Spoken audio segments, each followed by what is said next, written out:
Okay, I want to start off this podcast with an editor's note. This was recorded Monday night, and I am editing it now. It is Wednesday afternoon. This podcast will be out on Thursday. Some new information has come up between when it was recorded and right now. But more important than that, I really just wanted to take an opportunity to just kind of frame this all. So we're all starting off on the same foot. We know what's going on. Because especially right now, because tensions are high, and there's a lot of emotions involved, and it's really easy in these types of situations, at least from my perspective, to kind of feel like is the only thing anybody's talking about is just all this drama, and sometimes you got to take a step back, or you get pushed back, and you realize that it's not as encompassing as you originally thought. Like something that feels like everybody's talking about it. It turns out maybe a few hundred people are talking about it, or a few thousand. But there's still tens of thousands, hundreds of thousands, maybe millions of people that are completely unaware of what the issue is, what's going on. So I want to start off just kind of explaining what's even happening, because as I'm editing it, I am not sure that point was clearly made. And part of that is my fault. Like my intention recording this podcast was to just put it all out there, warts and all, no editing. Essentially what I mean by no editing is not chopping it up. Because I didn't want anyone to on either side of this argument to feel like I was somehow trying to manipulate people's words, make things sound different than what they meant, or anything like that. So that was my intention. The issue is I screwed up, like normal. I took the past month off from recording podcasts, and I'm a little rusty. And I was also there was some scheduling conflicts and last minute changes, and I was rushed. And essentially, what happened is I wasn't recording the audio correctly. So you'll definitely notice a difference between the audio quality from right now and when the podcast starts. So I almost just scrapped the whole thing because I was like, it's I screwed it up. The quality's not there. The issue is that word that this podcast was even recorded had already gotten out, and I was worried that one, if I just don't release it, then that's going to be suspect. People are going to be like, "What was said?" That they're trying to keep secret or whatever. But I also didn't want to re-record it and make it sound like I was trying to polish it up or give somebody a second chance or anything like that. Like that's not what this is about. The issue at the center of all this controversy has to do with the 5 species of Poecilotheria that are protected by the Endangered Species Act, which here in the United States means, for one, they can be imported, but secondly, they can't be sold across state lines. So, if you want to buy one of these 5 species on the Endangered Species Act, we're protected by the ESA. You can only buy them from breeders or dealers that live within the state that you live. Which some states it's not an issue. There's plenty of breeders and people breeding them and selling them, and that's not. There's other states though where nobody's they're just not available. So like with any law, especially when it comes to exotic pets, there's always people trying to find loopholes or gray areas, ways like workarounds, stuff like that. And I mean, just to be just bluntly honest, that's just bad for the hobby. For any hobby, whether you're keeping reptiles or amphibians or inverts, trying to find loopholes in a law really just kind of shows that as a hobby we're irresponsible. We really want to be policing ourselves, regulating ourselves, so that the government doesn't have to step in more than they already have. If we're just acting like it's the Wild West, doing whatever we want, ignoring laws, trying to constantly find loopholes into laws and to do what we want to do. That all that's going to do is attract a lot more attention from the federal government, and they're, going to have to, they can't, a government agency can't just sit and watch illegal activity happen. People just ignoring laws without doing anything. So eventually they're going to have to step in and crack down. You see that happening a lot in the reptile hobby, and it's not something that we want to happen in the invert hobby, especially with tarantulas. So, that it's important to talk about these kind of things when they happen. They need to be addressed and they need to be handled with hopefully within the hobby itself, so that it doesn't get to the point where we're going to have, federal agencies coming in and mandating and regulating and enforcing laws, and it could be a mess. I mean, worst case scenario, it could just get all shut down. That's an extreme, but we don't want to go down that road. We want to be responsible pet owners, and reptile and invert keepers, and do what's best, not just for the animals. That's the first and foremost important thing, but also what's good for the hobby and what's good for us as individuals. Because nobody wants to, get fines or anything like that, for doing participating in a hobby that they love. So we need to abide by the rules and laws that are governing, what it is that we're doing. And they're that's not really open for debate. You could disagree with the laws all you want. Civil disobedience doesn't really apply when we're talking about reptiles. If you disagree with the law, then you need to start like writing your senators and congressmen, and getting involved in politics and organizations like USARC, and work to change those laws. I mean, that's the responsible way to make a difference, not just ignoring them and doing what it is you want to do. Like, that just hurts everybody. So the whole the crux of the situation is, the guest that came on the podcast owns a business called Simply Spiders, and uh, you know he explains his motivations and everything in the podcast. I'm not going to put words in his mouth, but I will just say what happened, like undeniable facts. He listed species of Poecilotheria that are protected by the ESA, and are it's just not, they can't be sold across state lines, on his website, and had no restrictions on where they would be sold. Uh, he assumed he had, or thought he had found a gray area, a loophole in the law, by saying that they are hybrids or hobby forms, in which case they wouldn't be subject to the Endangered Species Act, or any regulations regarding that. The issue is, and it's been, I mean, there's proof now. You know what I mean? There's like sources you can cite, and if you're interested in taking a deep dive into all of this, I will be sure to leave links in the show notes. So, if you want to see, if you want to learn more about what species exactly are protected, what the rules are, and what U.S. Fish and Wildlife Service has said to people who brought a lot of these concerns or possible loopholes to them, and their responses, all that I'll link in the show notes, so you can take a deep dive. But what's important, what's pertinent to this situation is, you weren't allowed to sell them across state lines. This person thought if they just tagged hobby form on there, justifying it by saying that a lot of the species in this genus have unintentionally been crossbred, and therefore are not, pure enough to be reintroduced into the wild. Therefore, they are hobby form, and therefore they are. It's a gray area, I guess is what the whole thing is. Uh, but information has, been presented to me and the public, and it is very obvious that that is not a gray area at all. In fact, people went before this ban went into place, and this wasn't like overnight. We had plenty of warning. We knew what date it was going to start on. You had plenty of time to get what species you wanted, and have them shipped to you from anywhere in the country. This wasn't a surprise. We knew it was coming, and the people approached U.S. Fish and Wildlife Service, on their website, when they were kind of have like an open forum, and presented these possible loopholes or gray areas. Like, well, if this is the situation, can we still deal in them? And they essentially shut it all down. They're like, it doesn't matter if they're hybrids or hobby forms or whatever. If it is, it's not about preserving a pure species to be reintroduced into the wild. It's all about protecting that species, on all forms. So, the main overall, the reason, I guess, is so that if they're not allowed to be sold back and forth in the hobby, then people aren't going to be going out and poaching them and removing them from their native habitat.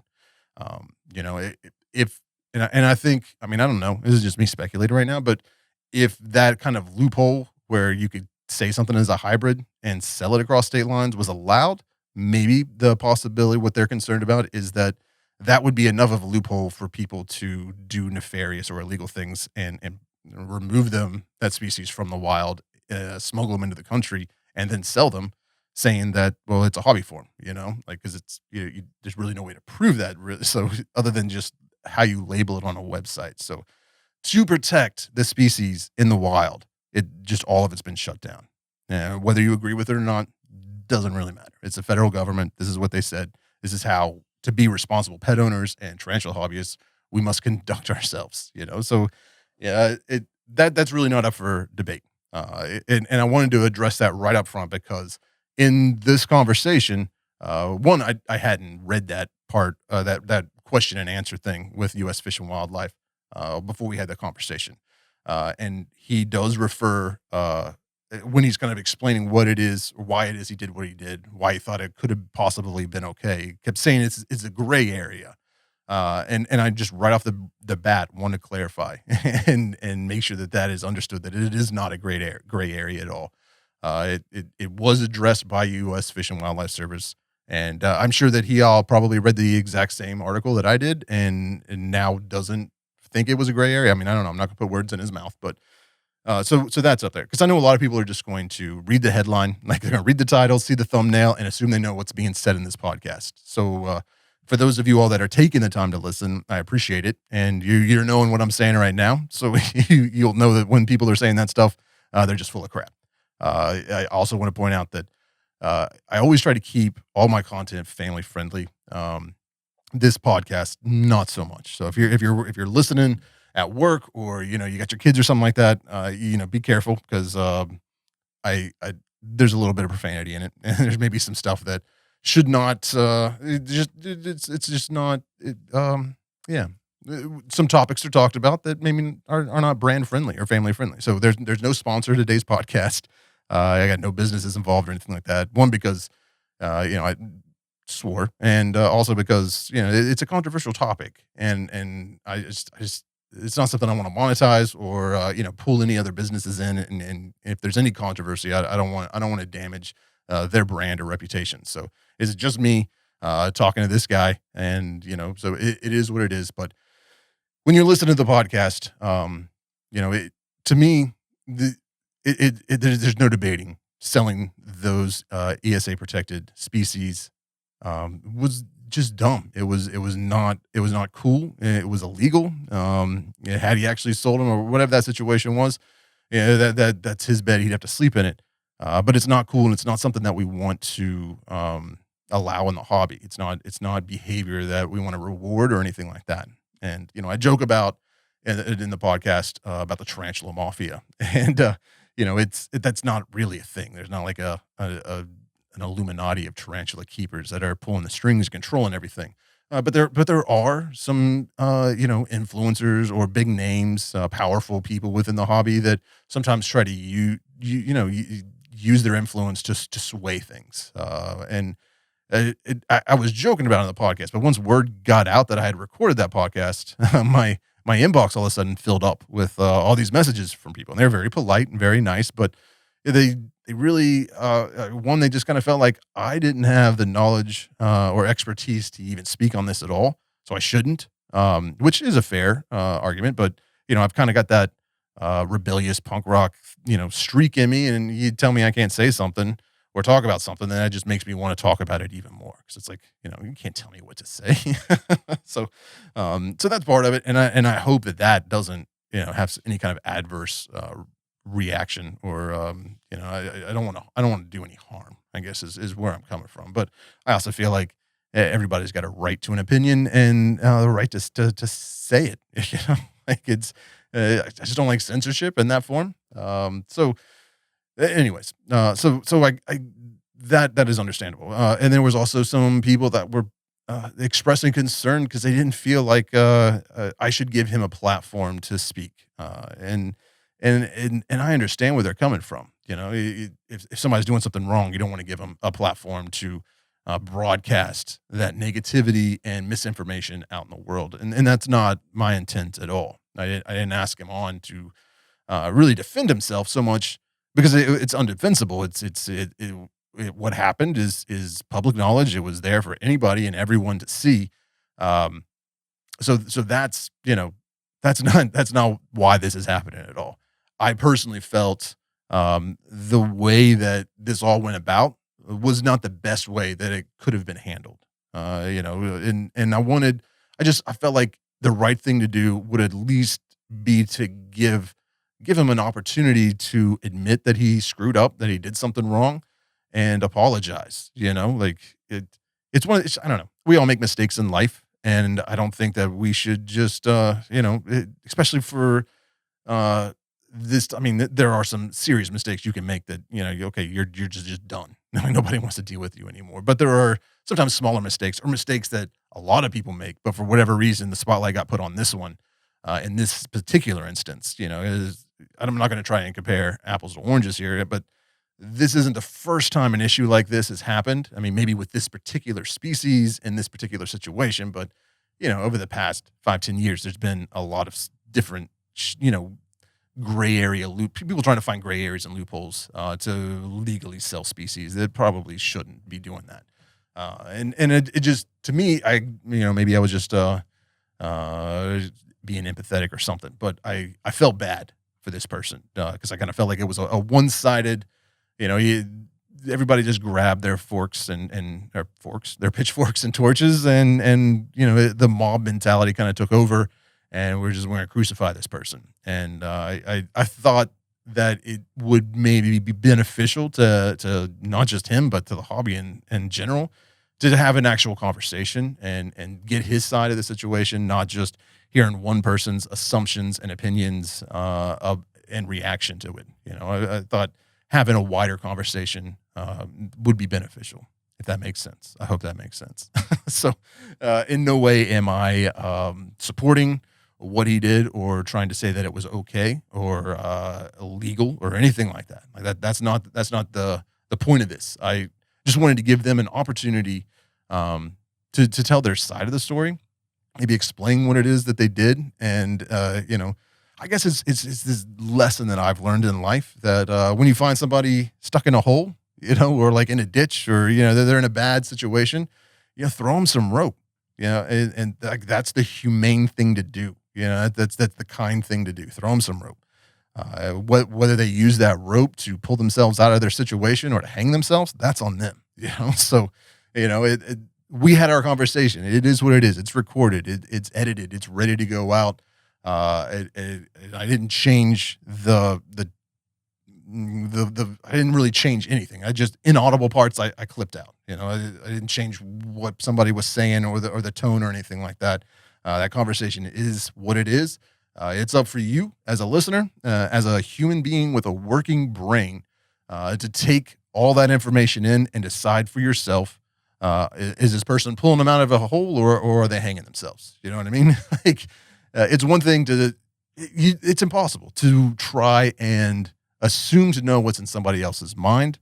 It'll just drive you crazy trying to do that. And half the time, more than probably the majority of the time, you're not going to be right if you're trying to figure out what somebody's thinking or what their motives are or anything like that.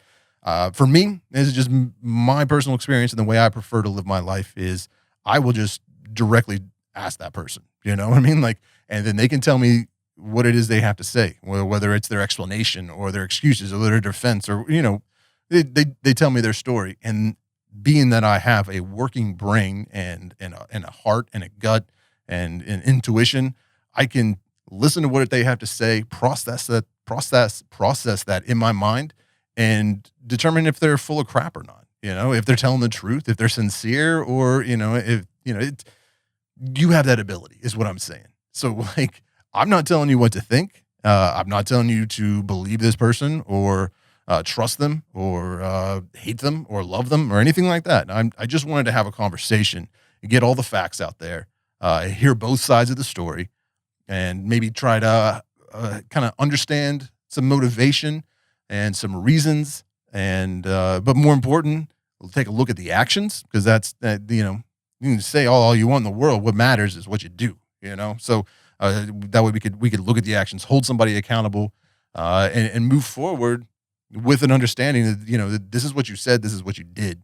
Are you going to do something different? Or are you going to continue the same pattern of behavior, or are you going to be better? When sometimes when you know better, you do better, and we make mistakes, and I just feel like we should be understanding and forgiving, and at least give people a second chance. But that's just me. So that's the point of this podcast, throwing the dude a rope. And what he does with it is up to him. He wants to pull himself out, then good. If he wants to hang himself, then that is what it is. And again, I've I had the conversation and I just edited it and listened to it all over again, and I'm still like, you know, I people make stupid mistakes, I guess is what I'm saying. So I just wanted to give him the opportunity to explain himself and apologize if he felt that was necessary, and and move forward from there. So with all things being fair in the world, I mean, the world's not fair. That's not what I'm saying, but I just kind of felt like we only heard one side, one opinion, and and there's nothing wrong with that, Like this is in reference to Tom Moran's podcast, and I say it multiple times in the pod. I have the utmost respect for this man, very knowledgeable, very respected, good dude all around. There is one aspect of what he does that I have issue with on a personal basis, mainly because I've been the target of it. He didn't like one of my videos and kind of ranted about it in a podcast once. And when I listened to this podcast, I had some empathy for what Dustin was going through. Maybe if I hadn't had that experience of being on the receiving end of an angry podcast, I wouldn't have cared.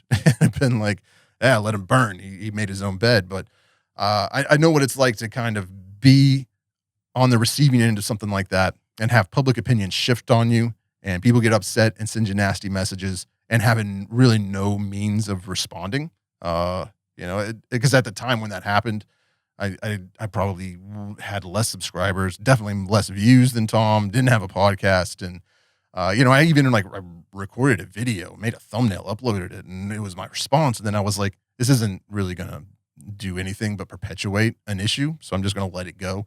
But when this happened, I think there's just that part of me inside that kind of felt bad that this was happening. And even if what Dustin did obviously was not cool at all. It was very damaging and potentially very harmful, not to mention illegal. I still felt that, I don't know. I felt like, even though I disagree with everything he said, I should at least bring him on the podcast and tell him to his face I disagree with it, that he screwed up, and that it wasn't cool what he did, and give him a chance to respond to a lot of these allegations, because the only thing we know for sure is that he listed these species on his website as hobby forms to try and find a loophole. We don't really know why he did that. We don't know his motivation. If it was just he didn't care about the hobby, if he only cared about money, that's all inside that man's brain. And all I can do is ask him to tell me what's in his brain and decide whether or not I believe it or not. And my thoughts and feelings and opinions really don't matter. What matters is what you think. So listen to the podcast, listen to what he has to say, and decide for yourself, whether this is a horrible, terrible person that deserves to be canceled and never seen from again and cast out of the tarantula community, or if, it's just a dude that made a mistake and did something stupid, and, you're willing, maybe to give him another shot. I don't know. That's up to you. I'm not going to try and influence your opinion at all there. I got my own opinion, but, whatever. So, yeah, that's it. Selling banned species and podcast kind of attacking them. And like I said, everything Tom said was true. It is illegal. It is stupid to try and work around that. Like that. That's one of the species. They're very clear about the fact that it can't happen. I personally, just kind of felt like it crossed a line towards the end when it's turned into these personal attacks, and that is what kind of inspired me to even reach out to Dustin and be like, hey, I want to hear your side of this situation. And I figured if I wanted to hear it, maybe some of you all did as well. So that's why I was like, well, let's record it. We'll put it out there to the public and we'll let them decide. So that's what I'm doing here. And, like I said, this is all drama and stupid bull crap. So, if you're not into that, you just want to hear about science and tarantulas and fun reptiles and stuff like that, this isn't the podcast for you. Don't feel bad. You don't have to listen. This is just me and Dustin having a conversation about how he screwed up and what he's going to do to do better moving forward.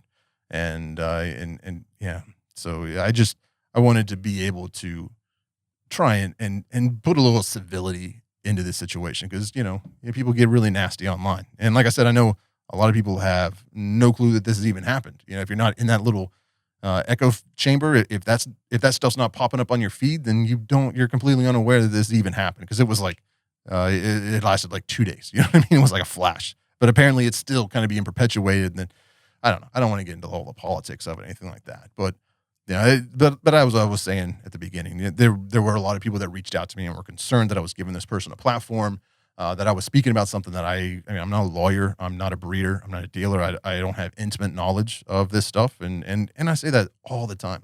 I'm not an expert at anything. I'm not an expert at cameras. I'm not an expert at tarantulas. I'm not an expert at science. I have no degrees, or I just got my experience as a hobbyist, and this is fun for me, and I like to have fun and share my fun and experience with you guys. So yeah, I'm not a lawyer. I don't know the legalities of this situation. And a lot of what I was doing in this was just listening, letting him tell his side and explanations, and using my brain to process it and figure out, like, is that the truth or is that bullshit?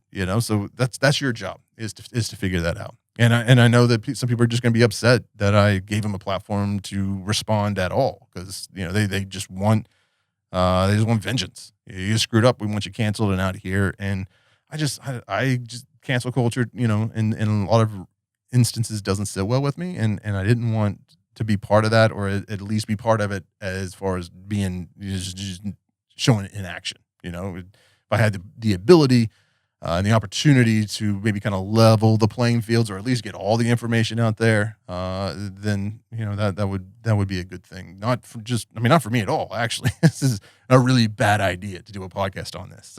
I should keep my nose out of it. It's none of my business. I'm not involved, and it's really dumb to do this. I understand. I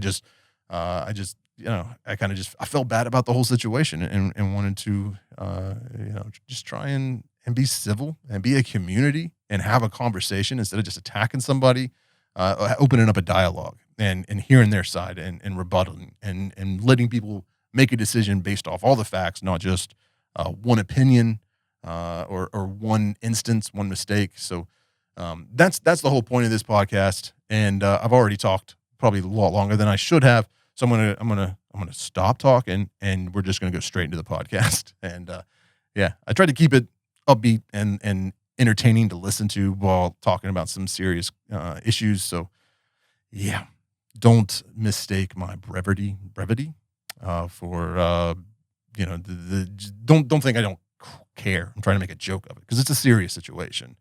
I really just wanted to kind of get at the truth of the matter, and I feel like sometimes when you're just being friendly and cracking jokes, and it makes it a lot easier for the truth to come out, at least in my experience. So yeah, serious issue. Don't buy or sell these 5 species across state lines. If you're in the U.S., just don't do it. That's a bad idea.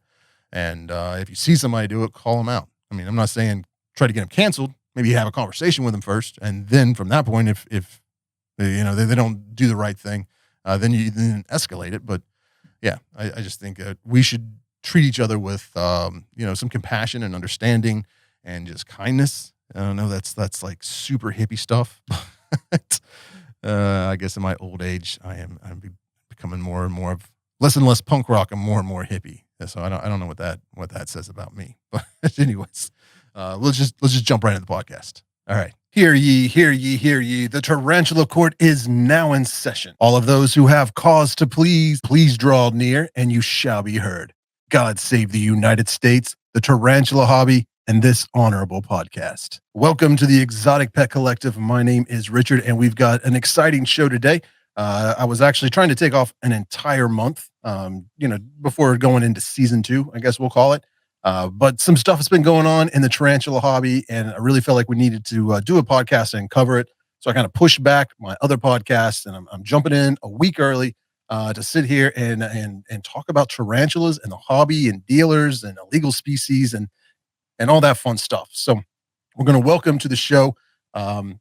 I guess we'll just say the center of the controversy that's going on right now, and we're gonna hear his side of the topic, because I feel like that has not been able to get out to the public. So welcome to the podcast from Simply Spiders, Dustin. Hey, how are you guys? Doing well. How are you, Richard? Thank you so much for being willing to come on the podcast today. I know it's been a little crazy in your world, and I've had some crazy stuff going on today as well. So it's awesome to finally get connected with you and have this conversation. Yeah, I appreciate you allowing me to come on here and just clear the air with things. Uh, I kind of Yeah, just was gonna just start off and kick this all off. Talk about how like this whole process began. I got some yeah. spiders from a friend of mine. I decided at Well, that but point in time, before you jump in there, yeah, let's just give a little bit of I don't even know what the word is. Before you going on to your side, let's just fill yeah. people in that may not even have any idea what the heck's going on here. Oh, got you. You know what I Okay, mean? so yeah, Um, absolutely. I figure like I mean you've already kind of been subjected to a kangaroo court, so I figured we give you the opportunity to address these charges publicly, I guess we can call Yeah. it, and defend yourself in open court with a jury of your own friends, colleagues, and customers. And Well, a I, little I drink. appreciate that opportunity because like not everybody gets this chance to make try to just show why I did what I did for reasons why I did. Okay. But the So reasons where every this where this all kind of came on my radar was I guess was a few days ago. People started submitting posts in the Facebook groups, and I started getting tagged in the Slack chat by some of the moderators and admins, being like, "Whoa, what's going on?" And there were people accusing you of selling banned Poecilotheria species as well as wild caught specimens as captive bred. And when we like looked into it just a little bit further, we saw that a lot of the posts or the accounts making those claims were fake accounts. They weren't even members of our group or anything like that, or they had just applied for membership, but their account was only like a week old or something. In most of the cases, and so we were talking about it, and I was like, you know what? Let's just cut through the bullshit. I'm going to go straight to Dustin and find out what's going on. I'm going to look you in the eyes like a man and be like, hey, what's up? What's up? Because this sounds pretty crazy. This is kind of out of character. So I sent you a yeah. message. We started talking, and then like the next day, Tom Moran came out with his podcast, and then just for like 45 minutes was I want to choose my words here carefully because I want to start other beefs. hmm Um, Yeah, for but sure. it was a little catty in my opinion, and it was a little just one sided. You know what I mean? Like it hmm felt like he didn't have all the information, but beyond all that, he didn't talk to you, which hmm I thought was kind of messed up. Yeah. I did that video on the T-Celedonia, and I caught a lot of heat from people because I didn't go to Tom Patterson directly, and I'm like, well, I'm not asking Tom Patterson's permission to make this video. I was Yeah. like, No, I for did my sure. research. I looked up the laws. I talked to other breeders. I talked to you. I talked to people that were involved in T. Celedonia. And the main reason I didn't talk to him, and we've discussed this before, is because he is in the middle of a legal battle. And what lawyer in the hmm right mind is going to let their client go out making statements and stuff? He had a legal, like a statement that had already been published, approved by his lawyer. I read that. I included that in the video. So I didn't see a reason to talk to him. But in a situation like this, I really feel like even a coin has two sides. So you gotta hmm try to go for both angles. And whether I agree with what you did or not, I think it's important to hear your side and talk to you about it. So now that everybody's kind of caught up and know what's going on, I'll turn it over to you so you can kind of explain from your side how this all started and what's happening here. Okay. Yeah, I appreciate that. And what you said up to this point is exactly right. Um, This all started because I had got some pokies from a friend that I knew these spiders had been in the hobby that this person had bred for generations and generations and generations here. Um, and when I got them from my friend, I just thought about that. Some of them were P. ornata and P. smithy. And when I grabbed them, I thought about like how inbred the hobby has been for years and years and years. And this is literally a lot of people I'm finding out don't know this, but when pokies back in the day, like we have a lot of information right now that we didn't have back then. People were unintentionally breeding stuff they shouldn't have, and it slid through the cracks. There's numerous people who buy pokies and get a sort of hybrid. I've had it happen in my collection. I know numerous keepers that have had it in their collections. And this just happens over generations and generations of these same spiders being bred and bred and bred. With that knowledge I had, I looked into the law, and the law is meant to be interpreted, you know? So I looked into the law, got my basis opinion on it, and then I had to contact Fish Wildlife Services anyways over an import matter. So when I was there, I talked to the agent and I asked them, like, if these are potentially like for through generation and generation, and there's no way to prove that what you're having in the wild caught images is exactly what we have here in the wild or in captivity. I was like, can these be sold across state lines? And they straight up told me it was a gray area, but they're not enforcing the matter at this time, you know? So I just took the information that I learned by doing my research and then taking the opinion of what I thought was, it's so stupid because it was first a joke. Uh, it was a mystery box that I sent somebody up here not in Peace Smithy, just thinking to hook them up, you know. And it was Mhm. posted in a Colorado group where I wasn't even a part of, and it's caused a lot of crap between a small group of people, and they started talking behind my back about it. So what I did was, as a joke, turned everything hobby form on my page. Now, as a joke, it was funny because a lot of old head people know that this is a true statement. Like hybrids happen. They do, like, especially for spiders that have been here for generations. And it just kind of came a big thing, but it was true. So I wasn't going to take it down or anything, but I didn't realize that this would turn into something like this. So once I got done with Fish Wildlife Services, I had to make a decision. I was like, I'm not trying to screw over the hobby or like nothing like that. I just made a decision for my business. Like, this is a super gray area. I'm just walking a thin line with people. It's just to get, this whole law was meant to prevent people from poaching in the wild. This was not meant for captive bred species that have been in the United States for years and years and years. You know what I meant? But it is a law, but there's always a backdoor or gray area to it. I could have done them as freebies or of course or whatever. I mean, I was just putting them on the site. It's literally 18 spiders and 2 species. Okay. So I did this. I made my decision. Whether I was right or wrong in that decision, I made it. And unfortunately, it pissed off a lot of people. And that was never the intention. My I think there's a huge lack of misunderstanding on many aspects of how this all plays out. Pokies have Yeah. been around in this hobby for a long time. Hybriding has happened. When imports come in, especially back then, like when spiders were coming in, just different names. You ever go to a reptile show and you just see like big purple avic and stuff like that? People Sure. breed that spider with something. They just, oh, it's a mature male avic. They don't know anything about anything. So in the early stages of the hobby, people were mistakenly pairing stuff all the time. When they come in as like D. Pentiloris, they're just bringing in a large group of field collected D. Pentiloris. There could be locale variants in there and stuff. Like, interbreeding just happened. So it started as a joke, but it was actually more so left on there to educate people that, like, you really don't know where your spiders are coming from. Now, on the legalities of things, it was just a gray line. I was walking in. I understood that. I don't know if that was right or wrong of me. I did change it on my website just to stop the drama because that's not what this was ever meant to be. Okay. Um, but I have to admit, the problem I had with this whole situation is nobody ever came to me. Not one person in Yeah. the hobby. I had three people who would be considered 2 breeders and 1 seller, you and another breeder came to me and asked me about this situation. I've never heard from anybody else. Not one person tagged me in one thing. I keep my life very open and opinionated on Facebook. I'm a very social media friendly person, but no one informed me. Nobody publicly, nobody would say my name in any podcast, or people would voice their opinions, but not one of them came to see why I was doing what I was doing. I was told specifically that, man, that's crazy.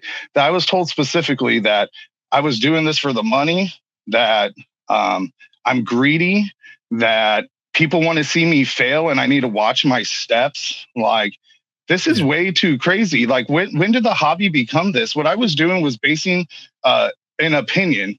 The facts of the matter is it's a gray area. It absolutely is. And everybody can attest to that. It absolutely is. Go read the law. I shouldn't have to do the research for everyone. You know, there's a reason you can't just go on YouTube, watch a video and believe what you want to without doing your own proper research. You have to get in there. You have to make your phone calls. I took care of what I needed to as a business and I made my decision. I don't think people realize like this is my livelihood. I put my heart and soul into this every single day of my life. Like to have somebody question my judgment or character on that or my integrity blows my mind. I have always 100% made sure this hobby was taken care of. And if one person would have came to me and tried to prove me wrong on this issue, it wouldn't be an issue and it would have never blown up to this. It was literally one day after I had done this that podcast came out. How are you going to get appropriate amount of information in one day? And I was never even talked to. I didn't want to bring up Tom's name in this, but me and him have never talked before. Not in the whole entire time of my hobby, we've never talked. I'm more disappointed in the fact that he didn't come to me first and see my side of things and show me educationally where I'm wrong in this issue. He came at me in a totally inappropriate manner, I felt. Personally, other people may deal with situations differently, but that's not how I deal with issues. I would definitely have came to him first. I've been very public. I've dealt with the issues, and you're talking about earlier the whole reason this started. I have a personal life too, guys. Like I really do. Like I'm not just Dustin from Simply Spiders. Lots of stuff in my past. I've had relationships and stuff that didn't work out, and people hate for pure purposes of hatred. They hear one thing. Like I've given everything to this hobby. They heard this one podcast and I'm getting like pitchforks and stakes at me. Like I've done everything I can to make sure that, and if one person, that's all I'm saying, if one person would have came to me and said something, but instead it was everybody voicing their opinion. That's all this matter is how you interpret it. It was never done for the money. You think I care about? Yeah, sorry. Go ahead. You kind of stepped in it though. Yes, I did. The Tarantula Mafia, and they came after you. I mean, it's not the first time that's happened, and I've even been on the wrong side of that before.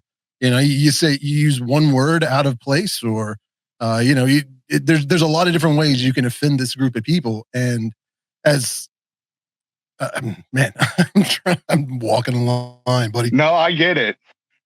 It's it doesn't take much to upset them, and then they they essentially turn on you. You know what I mean? Yeah. They will try to rally their base, for a lack of a better word, their followers and stuff like that, and they'll say things like,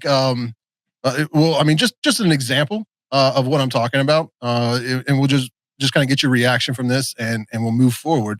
But it's this kind of like double speak that bothers me. And again, I don't consider myself the morality police. I've mentioned before how it bothers me because I'll hear this stuff and then I have to decide what to do it. And there's sometimes I hear stuff and I'm like, I'm not talking about this. It's not my place. But yeah, I cut off a little sooner than I thought it was going. No, you're good. It's the fact that this was such a big deal that it needed to be addressed immediately without a lot of research or investigation into the topic. While other similar situations have gone by from that group of people, just they don't even talk about it. You know what I mean? They pretend like it doesn't exist. You know, like I can't even remember how long I was waiting for someone like him or some of these other people to come out with a public statement about the T-Celedonia issue when all that was going crazy. You know, and I was catching a lot of heat from some breeders and dealers just because I was associated with somebody they didn't like, you know, another business that they weren't fans of. And a lot of that anger and frustration and trolling and insults. And I mean, just a lot of stuff was directed towards me. And I hadn't even said or done anything. I was just like, in fact, my whole stance was we're not getting involved. You know, like we're not going to let you post that you have these species for sale in the Facebook group. That was pretty much it. And from that, all of this anger and frustration came, and nobody was saying anything about it. And then as soon as I finally put out a video, it started catching a lot of crap from people. It's like, okay, whatever. It's out there. That's what I learned through my research and from talking to other people. That information's out there. If you disagree with it, it's on you to create a video or a podcast or some other kind of content and go after it. But it really seems like there is a group of people that are, they're friends. They've been in the hobby for a while, whatever it is. I like to refer to them as the Tarantula Mafia, the Tarantula Elite. We call it, me and Derek here call it mob mentality is what, I understand. Yeah, that's exactly what it is. It's somebody gets upset and they voice their opinion, which they are totally 100% allowed to do that. That's their platform. That's their opinion. They can say whatever the hell it is that they want to say. The issue is when you're saying I'm not the police, but then acting like the police. You know what I mean? When you're saying I'm not an authority, but I'm going to tell you what you should do and how you should feel about this. Or I think what really bothered me was just the fact that, and I think I've already said this if I haven't already. Like a lot of the points that were made in that podcast, I agreed with. It wasn't so much. It wasn't the nature of the argument that I had a problem with, as so much as it was the way that it was relayed. And I understand people get up in their feelings, they get emotional, they get upset, and they just start shooting off at the mouth. But there were a few. I hate cancel culture, man. I'll just be honest with you. I hate that idea that you step out of line, nodded his head too. Last little bit, and we're going to cancel you. Like that's so freaking frustrating to me, and it really pisses me off to see that kind of shit going on here in the tarantula hobby. All respect to everybody, you know what I mean? There's some very, I don't even know how to describe it. There's some dealers, some breeders out there that I hold in high regard. I think they do a lot of really good stuff. There's a lot of YouTubers and podcasters and social media influencers, we'll call them, that they have a lot of knowledge and a lot of experience, and I hold them very highly in regard. But when it gets into this political cancel culture bullcrap, I'm like, no, I'm not gonna, I'm fed up with that crap. And I'm not going to just stand by and watch that shit happen without at least talking to whoever it is they're trying to cancel and have a conversation, because nobody did that for me when they were trying to cancel me. It's ridiculous behavior. It's that, I don't know, that hypocrite. What's the word? Hypocrisy. I can't, yeah, hypocrisy. I'm a little upset at the moment, but yeah, it just that whole idea of, I'm not telling anybody what to do, but this is what you should do kind of crap. Same person sent a ton of people to my YouTube channel to complain because I used the word dangerous, referring to some species of tarantulas. And it's like, I was upset because it's like, you could have sent me a message first and we could have had this discussion like men, but you want to spend 45 minutes blasting the choice of a word I used in a YouTube video to discredit me and try to convince people that I'm an idiot, don't know what I'm talking about. Like, that's fine. Do what you got to do. But in that situation, at least it backfired on him, because he didn't say my name or anything like that. All he did was get a whole bunch of people listening to his podcast, go into Google and type up top 10 dangerous tarantulas and then click on links straight to my channel, which just shot that video up. It fed the algorithm enough to get it fed even more in front of more people's eyes. And I was like, I'm a little upset that you did that, but I can't be mad because you did nothing but help the video. So kudos to you. But I digress. I'm gonna get off my soapbox here because I know you're good. And so I just want to go back to how long did you have pokies listed on your website from the banned 5 species? Like, of those 5 species, how many were you selling, and how long did you have them on your website as hobby form? Okay, so I was selling 2 species, 18 spiders total, and I had them on the website for 2 days. So this isn't total of 2 days.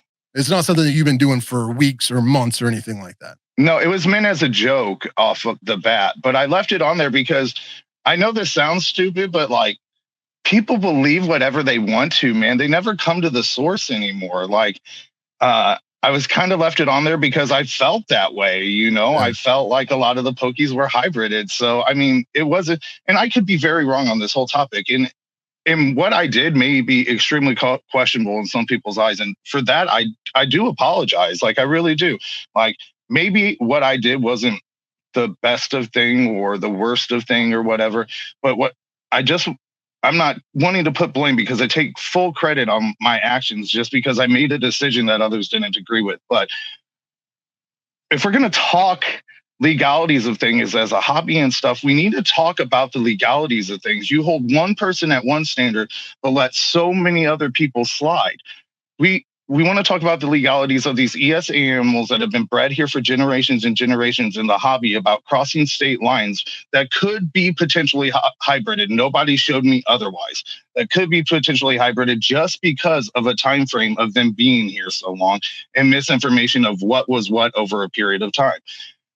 This I all agree with you, but I mean, I think in that situation, the burden of proof would be on you to prove that those are hybrids. You know what I mean? Like, absolutely. And that as I'm sorry, go ahead. as no, you're good. As even hobby, we even sell Subfusca as hobby form. It's okay. We can say, oh, this is a hybrid, but people want it in our collections. So we'll just label it as a hobby form instead of saying exactly what it is. It's a hybrid. You look at one lowland Subfusca that's in the wild to a captive bred adult female that's been bred here for generations and tell me that it hasn't been hybrided.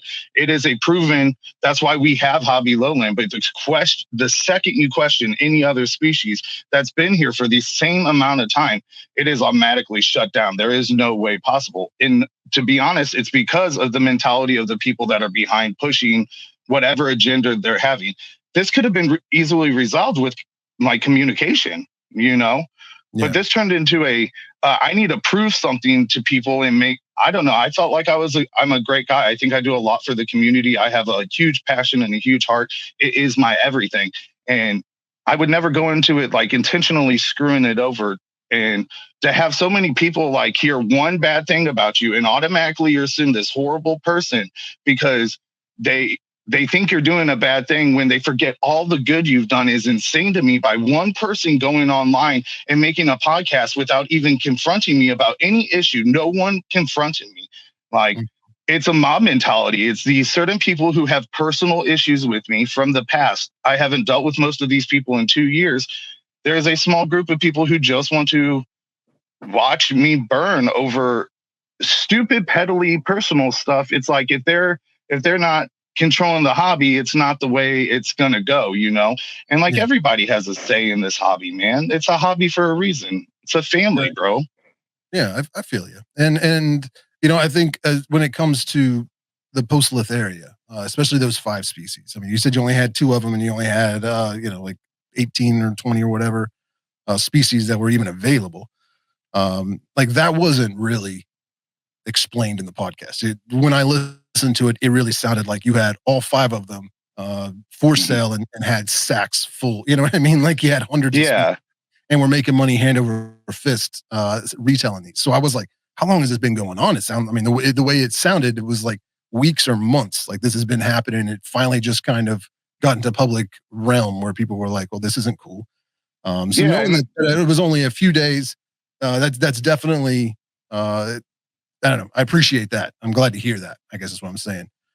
You know, but you're right and you're wrong at the same time. Like personally, I wouldn't step in the gray area when it comes to the fan. But that's I've learned my lesson on that one. Trust me, I've learned my lesson. And as questionable, I guess you could say, as it is to list them as hobby form, you know, like we could roast you on a spit for that, but we would also have to go back in time and every dealer that had what was it? It was Grammostola pulchra overnight switched to Grammostola coergi because instead of from Brazil, it's from Paraguay or whatever. Like that whole debacle. Like, I mean, that was pretty freaking shady, you know, and it caused a lot of confusion. A lot of people were like, well, do I have a pulchra or a coergi now? You know, like they look exactly the same, but to avoid the appearance of selling a Brazilian species that, you know, was endemic to Brazil and technically not legally allowed to be sold in the U.S., it seemed almost like overnight as a whole, everybody in the hobby was like, oh, all the pulchras that we've had on our website for the past 3 years are now just coergi or whatever it is. And nobody freaking batted an eye on that. Like, I was just like, well, that's kind of shady, you know? The whole, what is the bee, I can never remember the name of that damn tarantula, the Borneo neon blue leg tarantula, the Beru, you know what I'm talking about? The Samoxygorum beruipes. Yeah, that thing. I mean, I remember reading the article when that was discovered and described, and then within a month was available for sale in Europe. And the whole discussion at that point was, it's a beautiful tarantula, but because it was illegally obtained from the wild, even though it's being sold in Europe right now, it will never be legally allowed to be sold in the U.S. due to Lacey Act violations, essentially, was my understanding. 6 months later, they're all over the market. I got 2 in my room right now. You know what I mean? Like, I am the epitome of hypocrisy. Don't look at me as a moral standard here, all right? Don't anybody get it twisted. I am not a hero. But so I have 2 of them. that would, and I think they're awesome tarantulas. I'm glad that I have them, but I also know that ethically it's questionable. You know what I mean? And I know a lot of other people out there that are throwing stones or living in glass houses themselves. They've got some of these Mhm. questionable species in their collection. T. is another one. I mean, the list goes on. There's a lot. I mean, essentially, from what I remember hearing, and I'm not going to throw anybody else under the bus that I haven't already, but there's a lot of talk that there's quite a bit of Brazilian species that would also kind of fall into that. But we look the other way because they've been established in the hobby for a while, and it's not a high priority. So Even it's with really that, weird Richard, like where the line is for the outrage, and like I'll be mad about this, but I'm not going to be mad about that or that. And to me, it really appears that I'm not going to be mad about those questionable name changes or selling tactics because my friends are the ones doing that. I don't know this Mhm. guy and he's doing something. He found a gray area or loophole. So screw that man. I'm throw him in the fire. You know, I mean that kind of. I Yeah, mean, Facebook went crazy. I mean, just some of the comments and posts. And I don't even know who originally posted that crap because I didn't recognize those names. But all the comments underneath it, people were getting really nasty, really fast, having no information beyond what was said in a post. You know what I mean? hmm absolutely. Going back to what you were talking about, I just want to comment on that about like holding the hobby to a standard and people thinking what's illegal and what's not. Like, okay, I understand. I could have potentially made a mistake here. I can totally claim that. But if we're going to hold the hobby to a standard, what I was getting at like a while ago was there's people out there right now that we've had the Lacey Act, the Brazilian endemic species thing going on for a while now. There are people selling stuff that are well-known vendors that have endemic species on their list that have never been reproduced or anything, that just have randomly popped up on their list.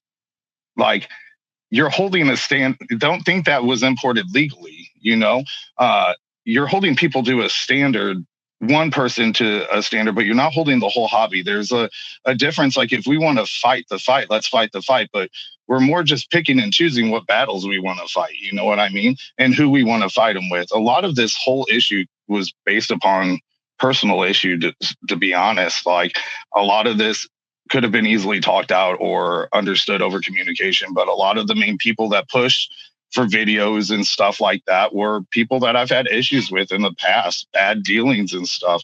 These people have just been like this for a long time. And over time, you just learn people will hate to hate. But it's sad when somebody uses such a large platform to attack somebody they've never even met before, who has no way of defending themselves. If this wasn't for you, I would never be able to sit here and try to give my side of the story, apologize for my wrongdoings, and show that like I'm not the person I was made out to be. I was I was called numerous names. There's hypocrisy there from what is posted online to what I have in private message. There's a lot of interesting pushes from people to focus on what's not important so that it's distracting from what is important. And I don't know. I feel if we're going to hold the hobby to a standard, hold everyone to it. If you're mad at me about trying to sell pokies or whatever that potentially could be hybrids across state lines, like, make sure you're also like taking the steps you need necessary to hold your vendors accountable that have endemic species that have never been produced in the United States on their list right now. And everybody's totally fine with getting those and knowing they're brown boxed in and could be potentially smuggled out of the wild. We are totally okay with that because everybody wants them. But once somebody makes a decision and focuses on something, if the people are receiving these spiders, they're not going to poach them. They're receiving them from in captivity. I don't know. I think differently than some people, I guess. And like I said, I could have very well made a mistake.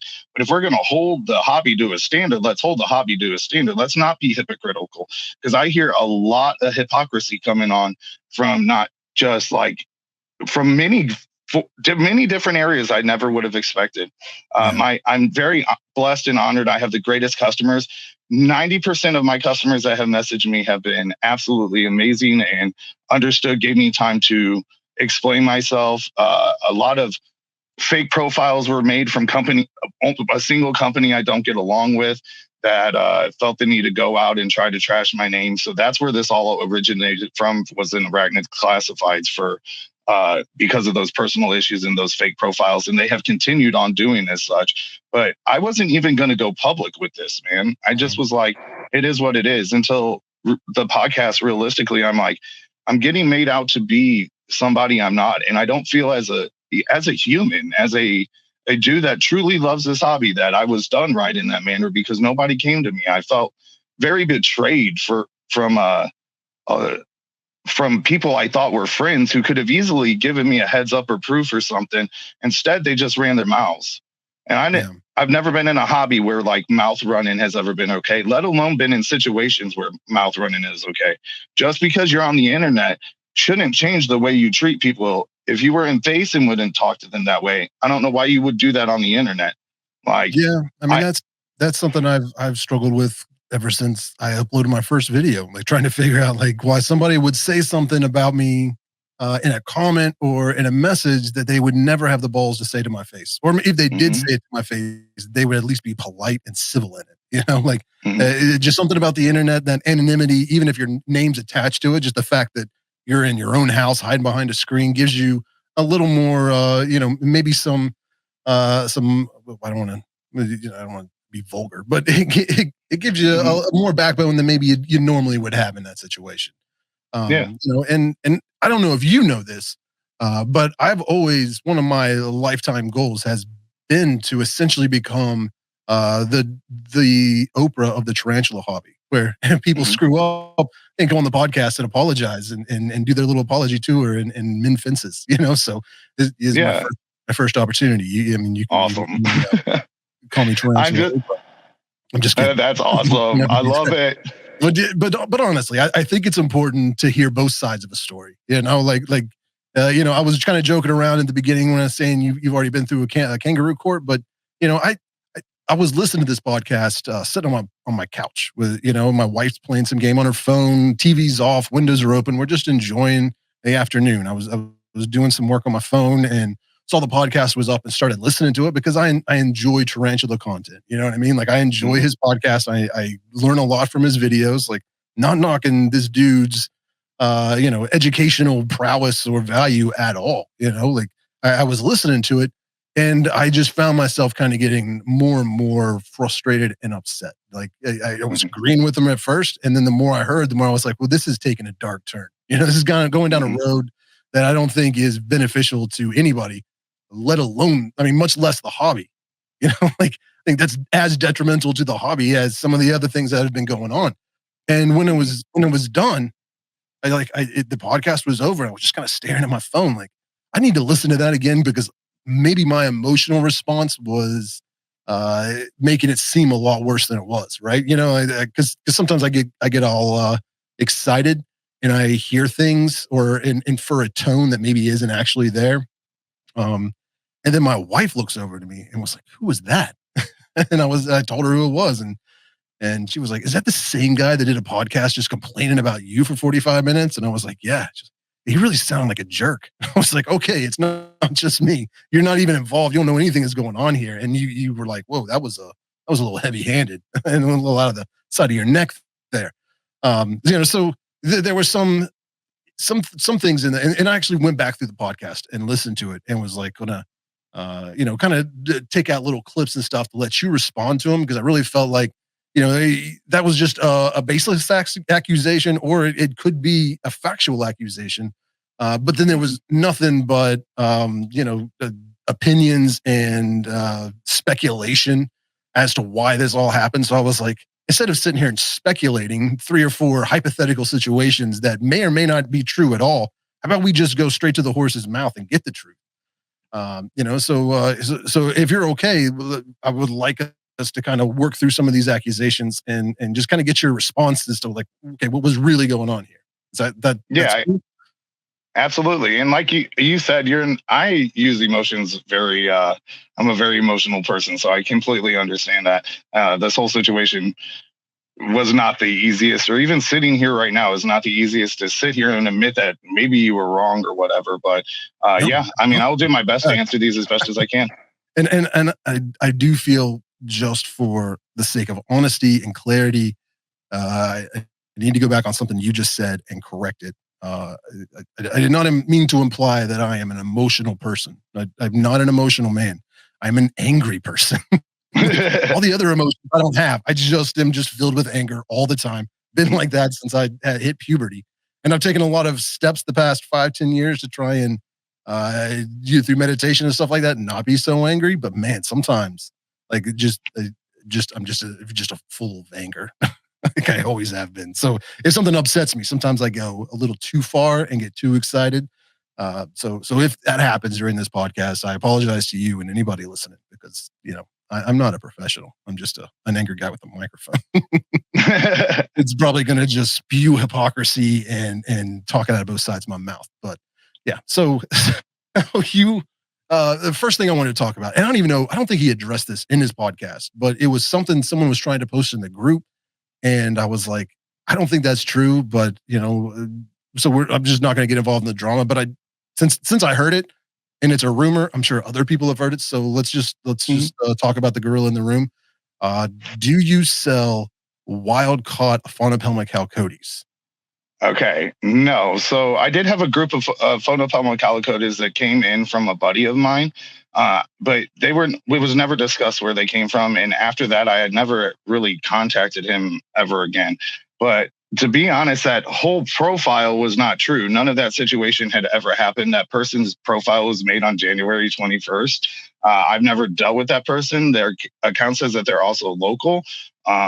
But the problem is these fake accounts are coming because, and I'm not going to throw out business names or anything, but there is a local business that sells wild caught animals that local people don't deal with or a whole lot because of the nematodes and parasites they've received and stuff. And this one vendor is the main pusher of all the drama that I sit on. And it's unfortunate that it's that way, but they have followers too, and followers make fake accounts. Or this vendor was even proven he was the one that made the account that started the drama, kept feeding into the drama. He admitted that to the admins there. It's all just personal stuff. It wasn't really. That was a complete lie on that part, though. I don't know a Phonopelma issue with this woman. I don't even know her. I don't even know the situation. So let's unpack that statement for just a moment. So these fake accounts were created, and what you're claiming is these were fake accounts created by a rival business with the intent, the express intent to slander you and kind of just say negative things about your business. So they posted this stuff to a few different Facebook groups, kind of got the word out. People got excited. They got they got riled up. And one thing Tom he was saying on his podcast was just a whole lot of people were sending him emails and messages like, "Hey, have you seen this?" And he went to look into it. But I guess, and maybe I get resentments all the time because I have expectations that people will act ways that I don't talk to them, so they have no idea I had this expectation that they're going to behave this way. But when they don't meet those expectations, and all of a sudden I'm mad at them. It's just, I guess that's just the human nature. But when we saw those, and when I say we, I mean like the admins and moderators of the Facebook group, the Transcollective Facebook group. Like they do all the hard work there. Like I can claim no real credit for the success of that group. But they saw that stuff. They alerted me to it. We looked into it. Went and checked some of the posts out on the other, and it was like, I don't know who that person is. I've never seen that person. They're not a member of our group. I've never seen them post in any other Facebook. Like it just was like all of a sudden this person came out of nowhere with this huge list of complaints and photoshopped images and stuff. And I'm like, this looks weird. And then we look at the profile, pull up their profile, and we're like, okay, this is obviously a shell account. So this whole situation stinks right off the rip. Like maybe there's truth to it, maybe there's not, but the way, like, it's not somebody that we know. Let alone, it don't matter if we respect them or not. Just it's not somebody that we know. It's a big hobby, but it's not that big. You kind of get used to seeing the same people over and over again making posts. And when we saw that, we're like, okay, and that's why I sent you a message, because I was like, I don't know what's really going on here, but this seems pretty shady. So I was a little disappointed that just that little bit of looking into a situation, I could smell something was a little off about it. And it seems like some of these other people that got really upset and started blasting this stuff out online It didn't do that due diligence. Like we're adults. We're Mhm. supposed to know that not everything we read on the internet is going to be true. Like it is our responsibility to, peek behind the curtain a little bit and see if there's any truth to the allegations. Now, in Tom's defense, he did go to your website and he looked and he saw that you Mhm. did have two species labeled as hobby form. I had But you're all the saying that, pokies labeled. I had all the pokies labeled as hobby form, not just those. no, All my pokies on the website were labeled as hobby form. That's what a lot of people were very, very upset about. gotcha. So it wasn't just the banned species. It was like No, any species of Poecilotheria. it was a joke at first. You know what I'm saying? So I listed all the pokies as hobby form. Just I was trolling a small group of people. Probably should have done that. Yeah, probably not because Yeah. a large group of people don't have a sense of humor, man. No, absolutely. Especially Absolutely. when it comes to that. Yeah, and I didn't see it. I'll be honest with everybody listening. I didn't see it. I went and checked the website earlier, but like today, but I guess you had already taken it down. So because right Mhm. now, nothing says Poecilotheria hobby form on it. Mm-mm. No, it was changed yesterday morning after I received the message from Tom. Gotcha. So you guys did end up talking. No, there was no talking involved. I actually confronted him about the situation because I listened to the podcast as well, and he gave me a very. I'm just going to be very blunt about this. It was a very hypocritical statement from him compared to what he was saying on his Facebook post, that he was so shocked of what vendor it was and stuff. That is not at all how he portrayed the situation to me. Unfortunately, I was told Okay, to well, watch my back. that kind of plays into this clip here. Avoid sellers like this. Send a message. That's the best way to do it. If they're not going to make money off it, they're not going to do it anymore. Again, I want to make it very clear, not a personal attack. I don't know the person. I'm trying to figure out the motivations behind it. It's tough for me to not immediately jump to, I'm going to do this because I'm going to make more money, but maybe there's something else in there. But regardless of what the excuse is going to be or what the reasoning behind this little thing is going to be, it's just not going to work. So that's what he said on his podcast. Yeah, that's not I heard it. Okay. So that's not what he said to you? Or I don't understand with the That's not at all what he said to me. I have screenshots of the conversation. I was told that I was doing this strictly for the money because I was greedy, that there's people in the hobby who are pushing for me to fail. And then on his Facebook page, as I was saying earlier, he was saying that he was shocked that it was the vendor that it was, which is me. But in that private message, he said that he has heard horrible stuff about my company and all these issues from people. But he also has never once brought these issues to my attention. No one has. These issues have magically arisen out of nowhere.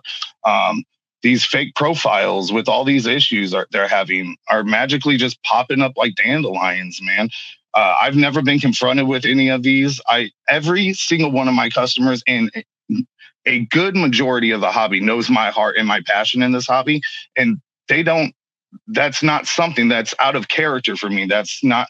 I hold my integrity and my character and my business ethics at a very, very high standard. So it's very interesting that how that all just played out there too. Doing saying one thing publicly, coming to me in a completely different form, and then after he made his statement, he never checked or responded to me. Or checked the messages that I had sent. I actually went back through last night and deleted most of them because I'm like, this is not worth the time of waiting for him to respond back to me. He just said his opinion. I need to watch my back basically and then move on. Like it was you saw I actually I did forward you the message so that you could see what was said. And it wasn't it was more so a personal attack than anything from a situation that he's never brought to my attention. I'm sorry, I just want to say this. Like, I have no problem with Tom Moran. I actually think his videos are very educational.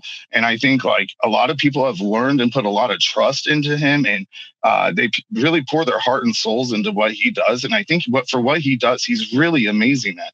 I think there were mistakes made here on both sides, and the appropriate way to handle them was never done.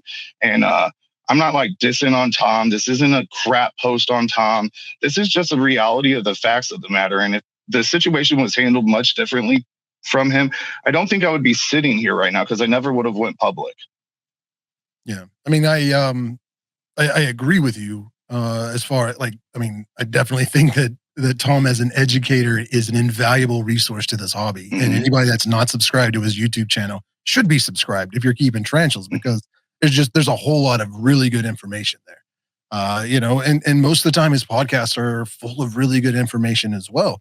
It's just this particular type of podcast that he does occasionally that it seems off color and out of character for him, or maybe I don't know. And again, we're in America. You can say whatever the hell it is you want to say. You know what I mean? Like, do spout your opinions, or whatever it is you want to say on your own platform. That is 100%, cool. Well within your rights, but it's also well within everybody else's rights that has an opposing opinion, or maybe just wants to have a more fair dialogue, to do that as well.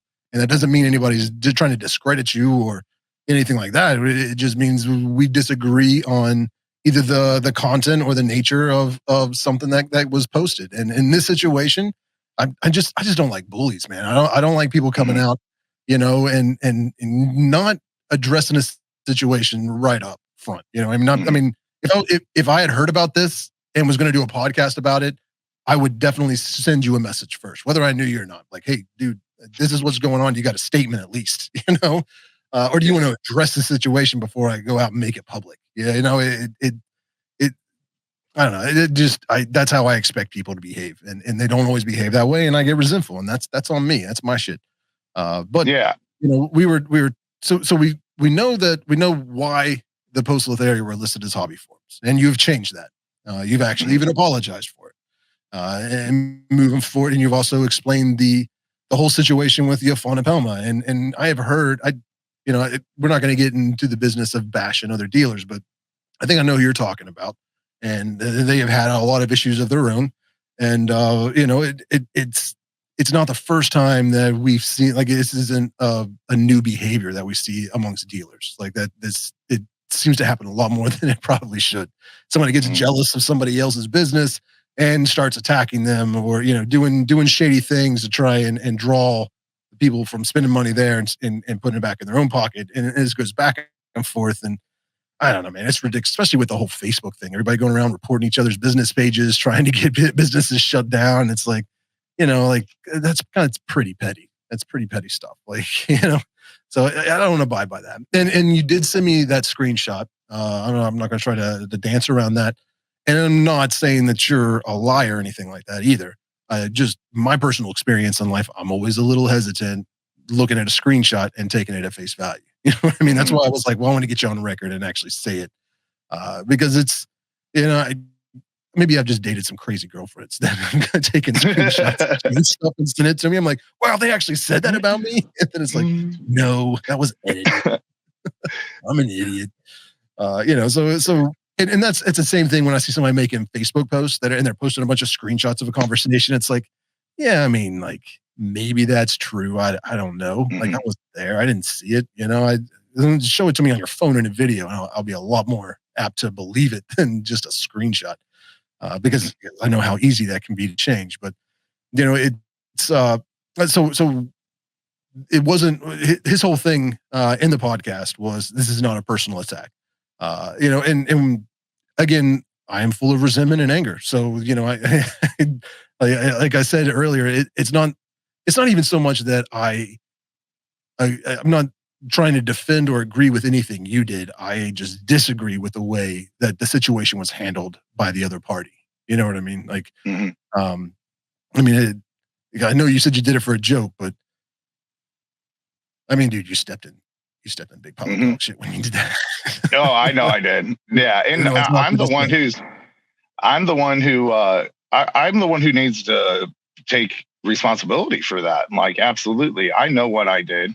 And I even pushing those buttons, like, it's like poking a bear, I shouldn't even picked up the stick, but I have to admit, I did do it. Like, sometimes I'm human. I think people hold me to a standard other than like I know you get it because like people treat you like you're a celebrity, and sometimes people act that way with me too, and they hold me to this standard that I'm never going to be able to be in their head. Okay, I'm human. I have feelings and anger issues and emotions and all kinds of stuff. Like, it was just, I did not ever imagine that it would do this, and for that, my bad. I really am. Like, there's not more I can give than I'm sorry. Like, I changed it. I'm moving on.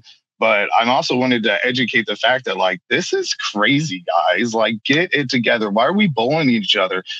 Everybody talks about what's tearing the hobby apart, or Fish Wildlife Service coming in here taking your spiders and stuff. I'm like, first of all, you don't know how Fish Wildlife Service operates. They have hundreds of thousands of acres. They have all kinds of stuff they're doing. Like you don't know the back history of that. You should educate yourself.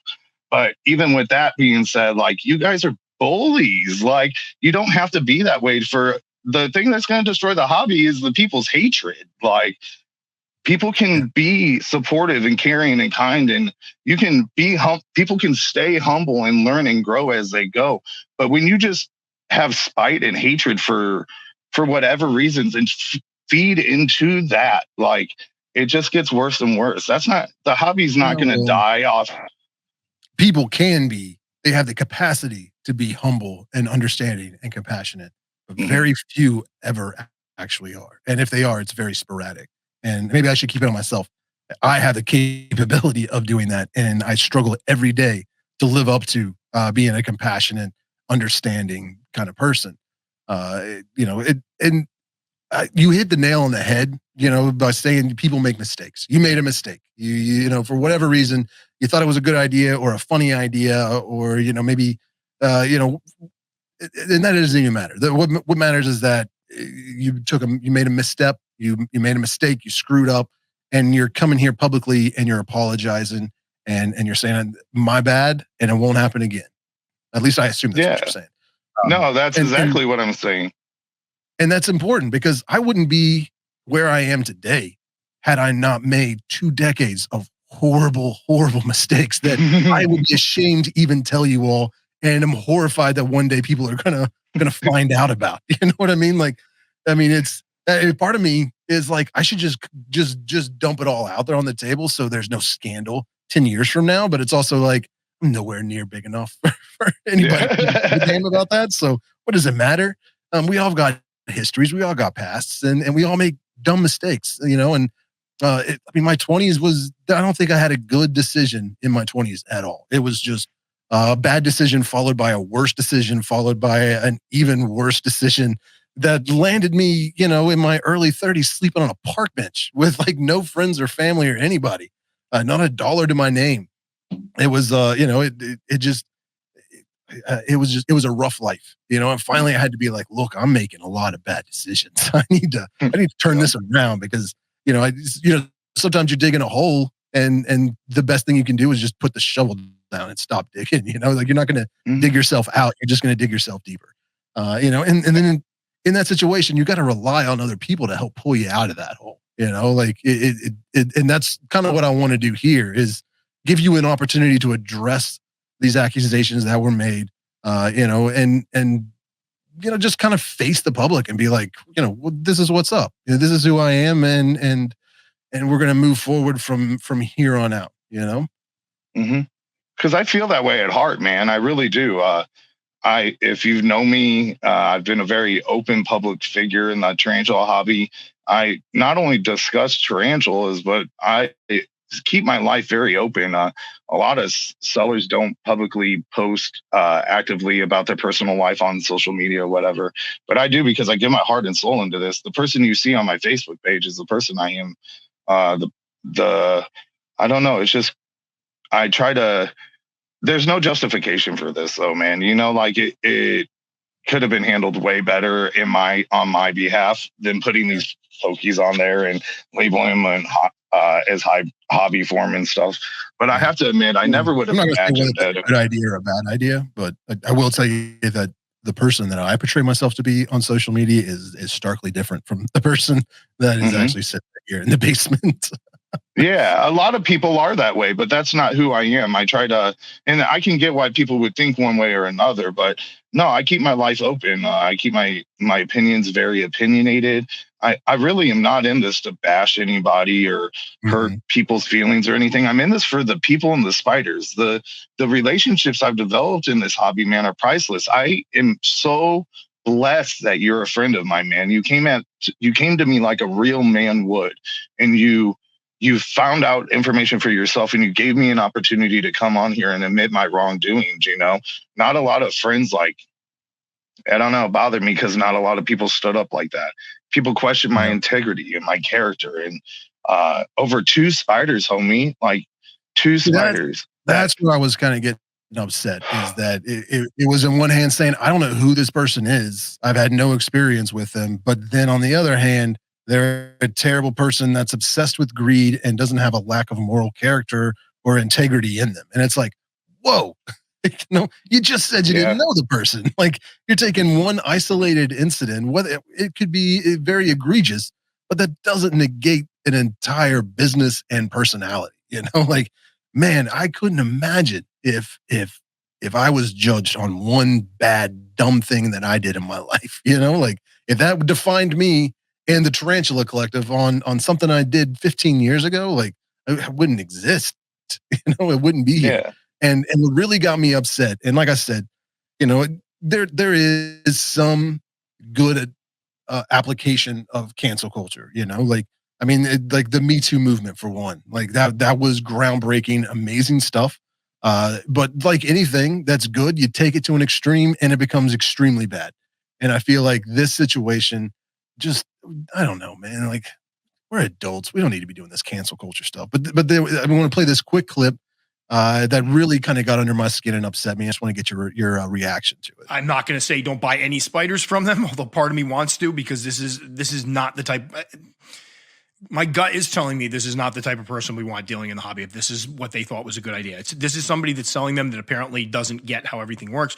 But I'm sure there's enough out there in Facebook. You guys can find it out, figure out who we're talking about, and again, just express, this is not okay. This is not a good thing. We don't want this in the hobby. This is not this type of maverick vendoring, or whatever we want to call it, is just, there's no place for it in the hobby. This isn't by any means the first time something like this is going to happen. There was some sketchy stuff going on back with the Brazilian thing, where people, making decisions that they had no right to make. It just, stop. Don't buy them. Don't support people that do this. Hopefully, again, am I saying boycott? It's not my place to say. I personally would not buy spiders from them now, because I think that's ridiculous, and I would never support anything like that, but that's my personal decision. But I definitely would not buy those species from them. Personally, I would wait until they stop doing this and then maybe buy some. I don't know. It's not my place to call that kind of thing out. You need to make a decision, or you folks out there need to make a decision on your own about whether or not you want to support people like that. But personally, it would be very difficult for me to forget this. It'd be bro, that's the mob mentality I'm talking about. Grab your pitchforks, bro. It was two species, and like, somebody come talk to me about it. Yeah. I have 75 to 100 species on my list. Typically, we just got a sale, so inventory's bare minimum right now. But realistically, we have all these species. We're talking 18 spiders and 2 species. Like, I am now burning at the stake because I put these on there. I just can't believe that, like, my character, I can't believe any word that just came out of his mouth from somebody who has never even talked to me before. Right. Never once. That just blows my mind how, like, the whole time I was just laughing, because I'm like, you're attacking me and you have no idea who you're attacking. You're attacking somebody who's genuinely open-hearted about this hobby, who literally puts everything in there. Tom, you've never bought from me before. I never expected you to in the long run. I've been in this hobby for almost 10 years now, a little bit over even. So, like, it's not like that. It's not how. I'm not worried about that they're buying from me. I'm worried about whether what I'm doing is right for the hobby. Like, you want to talk about how much I'm not focused on the money. I'm more concerned about how this would affect the hobby than it was the fact that this was even on my list.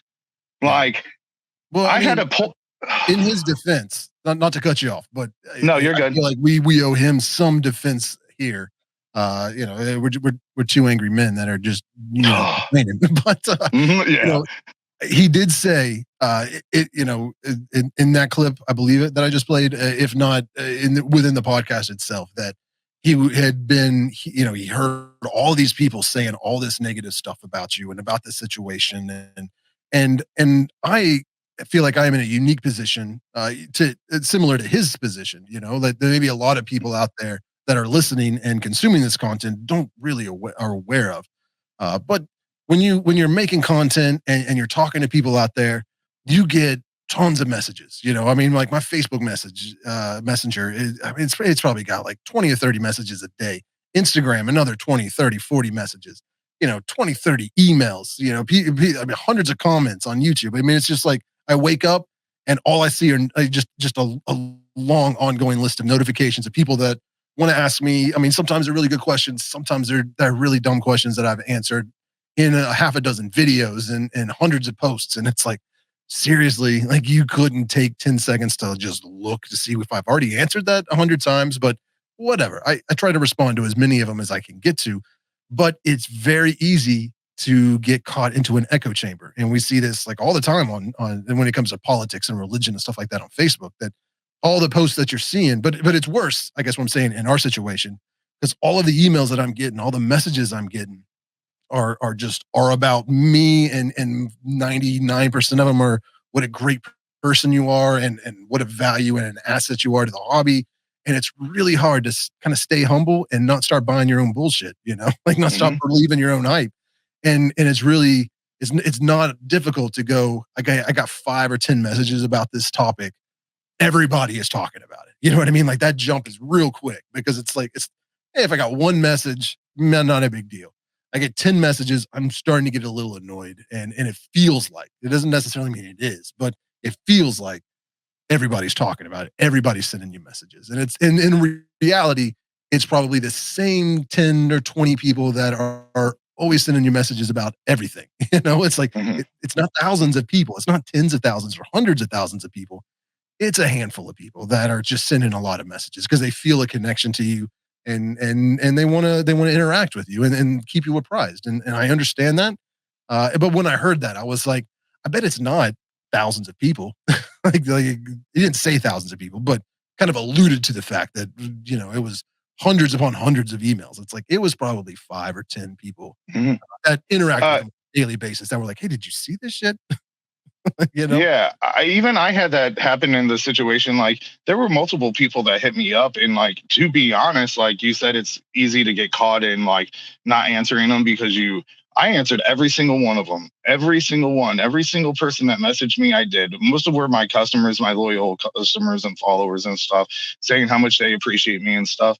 But man, it's important to me to stay humble in this hobby. Absolutely. I don't know it all by any means. There's questions I have to ask Tom or different people on a daily basis that I don't understand too. And that's again, I think that expectation of somebody who we aren't, we're just who we are. And like realistically, it probably wasn't hundreds of emails because I don't think that works that way. I don't think even from my customers, how many people actually showed that they genuinely cared about this issue. They were more so Right. like, I'm not knowledgeable enough to have an opinion about it. So, but they knew I Exactly. wasn't screwing anybody over or anything. I've never once even it's so confusing to me from that last voice clip he said that's like, don't support somebody who's like this. I'm going to personally boycott them or whatever. Cool. Okay. That's what you want to do. But go out and ask the hobby. Like, I care about this hobby. I would never be like, I'm going to boycott this person. There's people I love to just throw out here right now, just, and be like, boycott That this would one, this be one, this one, this one, this one. Yeah, but it's not like that, man. Like, I want the hobby to succeed. And like, boycotting good sellers over stupid misunderstandings, I think it's stretching it really far. And like, if you think about it, the only thing that makes sense is there's personal issues. So like, I'm not going to sit there and be like, oh, I was absolutely 100% right in this situation. But I'm also going to sit there and be like, this is right. not how you handle situations like this. I'm a good seller, man. I give quality animals. We focus on captive bred species here, and I do my best to make sure that everybody is taken care of. Like I don't know what more you can ask from me. It was a reaction, not a response. And that's just something that we learn as we grow. Is that if we react to a situation out of an emotional place, it's never going to be as good as having a level-headed response. You know what I mean? Like, and Mm. and that happens all the time. Like, I'm not saying this is something that is unique to this situation or to you or to Tom or anyone like that. Like, this is, it's something that we deal with, on a daily basis as people. And it's something that we got to work on. Yeah.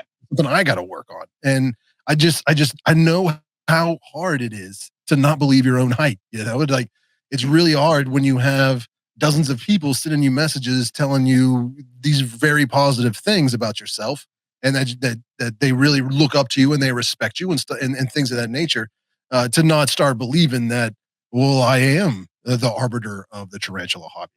Like Mhm. my opinion I is am being representative of the good of the hobby, and and it's not, and again, it's not just him. There's a lot of people out there that are like that, that are like, that this is how I think things should be, and because I have a small audience, or a million people, whatever your size, you begin to believe that you're speaking for the people, like you're a duly elected official representing a group, and you know what's best for them, and and that's not always the case. Like people have different opinions, they have different priorities, they care about different things. I'm sure there are a lot of people out there who really don't give a crap if pokies are legal or illegal. Like they don't want them, they don't want Mhm. pokies, so they don't give a crap, or they already have some, or they want some. I mean, it's just, it doesn't matter. I'm not saying people should go out there and break the law. I'm not saying that at all. Like that's not a good thing. Uh, but I know there's a lot of people that just, they could care less, and the important, what I feel like is important in these situations is to educate people on why they should care and why something is wrong, uh, as opposed to just villainize somebody because they're not behaving in a manner that you think that they should behave. Uh, does that make sense, or am I just like a madman? No, I agree with you 100% because that's how I live my life, man. Like, I don't. I think everybody deserves an opportunity to prove themselves. I believe in trust until you show me otherwise. I don't know. It's man, the hobby's changed a lot in the last couple of years, and it's definitely bigger. And you did your YouTube channel thing yesterday, your video, and I was watching it, man, and I couldn't agree more. Like the hobby's growing into a point, but that's only going to bring a whole lot of more problems ahead of that, And I just want to be a guy remembered in this hobby that like did his all and did what he thought was best for this hobby. Like I don't think I was portrayed in that manner or given the chance to even express myself that like maybe I did make a mistake, and for that I'm sorry. And I just wonder how many other people are out there that didn't get the opportunity I'm getting right now, and their business is completely ruined because of them not being able to have a say in this hobby, because it is the truth. One person says one lie about you. You just saw how fast that fake profile one spread. Like it was like a wildfire, and I'm sitting here literally not able to say anything because how do you do that? I don't know. Like, do you Yeah, go in there like, oh, I'm going to justify all these lies? I can't justify these people's lies. So right. I don't know. Yeah. I mean, and it's hard to talk over a megaphone. Like somebody's blasting something about you. A lot more people are going to hear that than are going to hear your side of the story or see your post explaining the situation. And it's just, that's just the reality. But and I think that some people like to pretend that they're not an influencer until it benefits them. You know what I mean? Like I'm not in this for the money or the cloud. I'm just trying to help people. But then I'm also going to go and use my cloud and influence to, uh, you know, change other people's behaviors, and whether that's good or bad, I'm not saying, I'm just saying like you can't have both, like you're either going to Yeah. use your platform to affect change and try to better the hobby, or you're not an influencer. You know what I mean? Like Yeah. you can't say I'm not an influencer, but then go and try and influence people. Like that doesn't work. Yeah. Like pick one. Either one's cool. Like there's nothing wrong with either one of them, but you got to pick one. You can't do Mhm. both. It's just not the way it works. You just sound ridiculous. And I don't know. Like I said, I am I'm just very frustrated by the whole situation because I don't like cancel culture, and I don't like one sided crap, but I also was like, Dustin, why the hell did you do that, man? like No, like I get it. It was. it's one of those, like, if you stay out of the picture, you can't get framed, dude. No. You think I would learn this? Okay, after years of just saying really dumb crap on my Facebook page, you would think I would like grasp this concept. But and the reality of things, this was a huge reality check for me. Like, I think my intentions on this were a little bit cold when it was that I was trying to run the hobby my way and everything. I don't think at all that was the case. Never my intentions in the first place ever. But I wasn't trying to pull over anybody's head or anything or do whatever. I just thought what I did was best and accurate. That's it. Right. Well, But rapid fire response to accusations. yeah, but the whole problem is I shouldn't have really even been in that situation. They should have just stayed ESA on my website. It was me making an emotional decision based off of a small group chat that led, it was like literally sparking the wildfire. Just craziness. Just to set the record straight, up until that point where you made the change and, for whatever reason, changed all the Poecilotheria on your site to hybrids or hobby forms or whatever the hell it was. Up until that point, were they just listed as Poecilotheria ornata available for sale anywhere in the U.S.? Since I've had my website, we've never had ESA animals listed on my website. Okay, that was the first time. They just weren't on there at all. At all. No, since I began the website last year, to be honest, I just didn't have them. Like, we weren't focused on breeding those projects and stuff like that. So it wasn't something I would have added them back then and put ESA on them back then. But I also feel we have a little bit more information, and we have the telephone.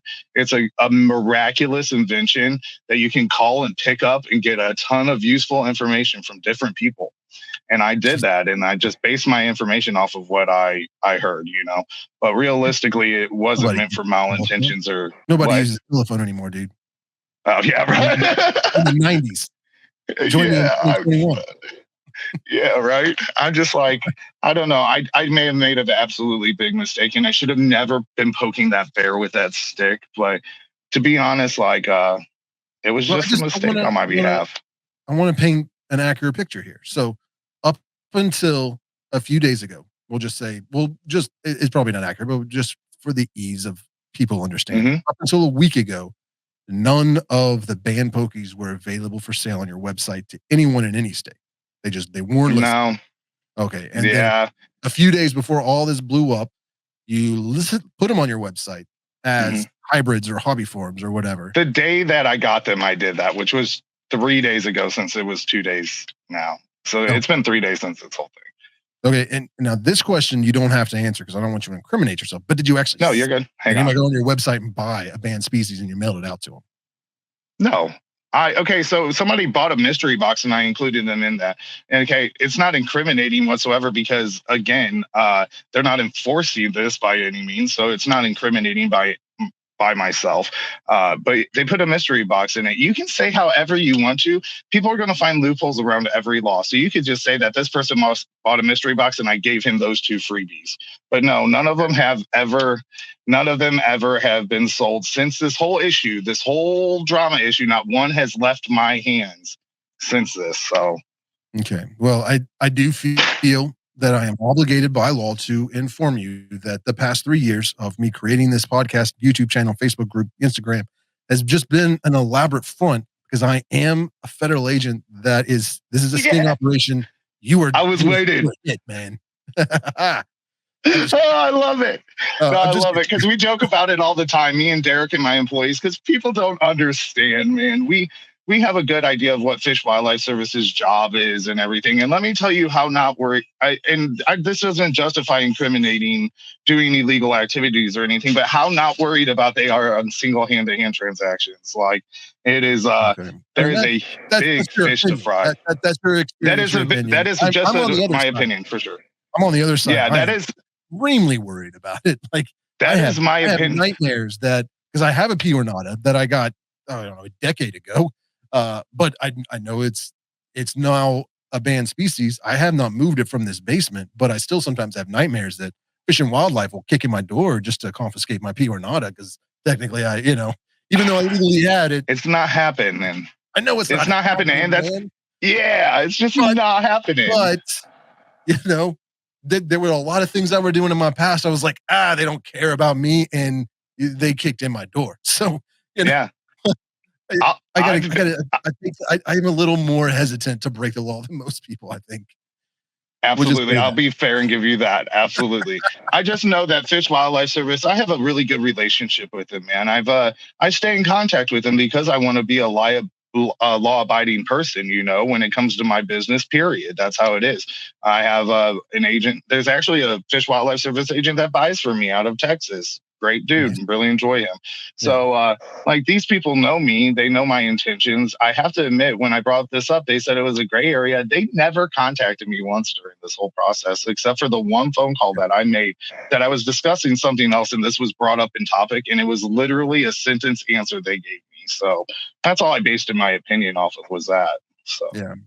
I don't know if I've ever told this story on the podcast. It's quick and it kind of applies, but I find it hilarious. And if you haven't figured it out till now, this is probably not a family friendly podcast. I try to keep all my content educational or at least family friendly.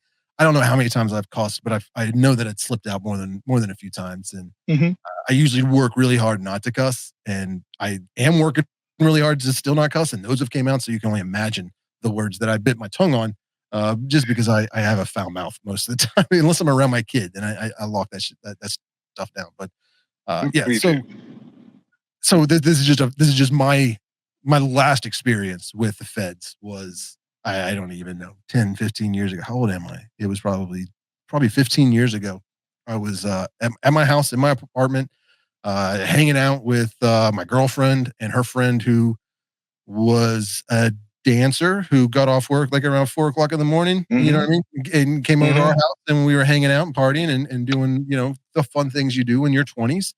And it was probably, I don't know, 7, 8 o'clock in the morning, like we hadn't gone to bed yet, but the sun was up, and there was a knock at the door. And, at that time in my life, had a lot of friends, a lot of people coming and going all the time. So I look out the little peephole, and there's these two dudes, about my age, a little scruffy face, flannels, jeans. I'm like, I don't know who the heck they are, but no, the first time somebody I didn't know was knocking on my door. We're in a big apartment complex, so it could have been looking for a neighbor or something. So I open up the door. Dude looks at me and very politely says, "Is Jillian home?" And I was like, "What? like who's asking?" And he lifts up his flannel shirt, flashes me a badge. It says U.S. Marshals, and she's sitting on the other side of the door, like 6 feet away. I kind of like looked over my shoulder, and I was like, "The Marshals are here." And she goes, "Marshal who?" And as soon as she kicked that door in, pushed me to the side, snatched her up, and hauled her off. And that was the last time I saw that girl. That's hysterical. Like, Yeah. Marshal who? It's like, oh, crap. That's great. I said that so you could run out the back.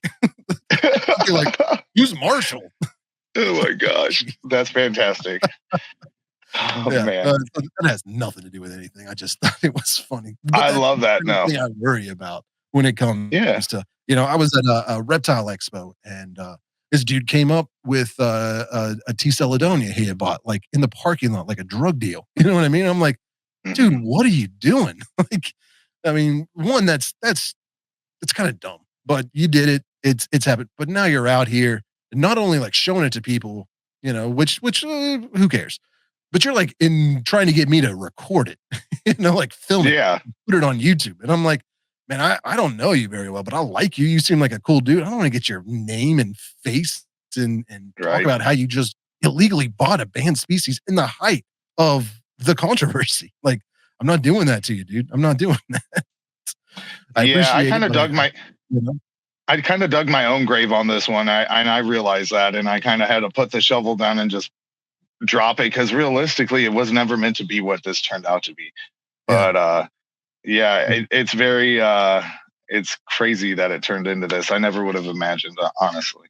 Yeah. And I'm sorry that this has happened, but I'm glad that you were willing to come on the podcast and at least tell us your side. I know I got really angry for reasons that had a lot less to do with your situation than it probably should have, and more to do with my own situation in the past that I've just been holding on to this resentment for a long time. But it was, I don't know, if this felt therapeutic to me. I don't know how it felt. Yeah, me too. Yeah.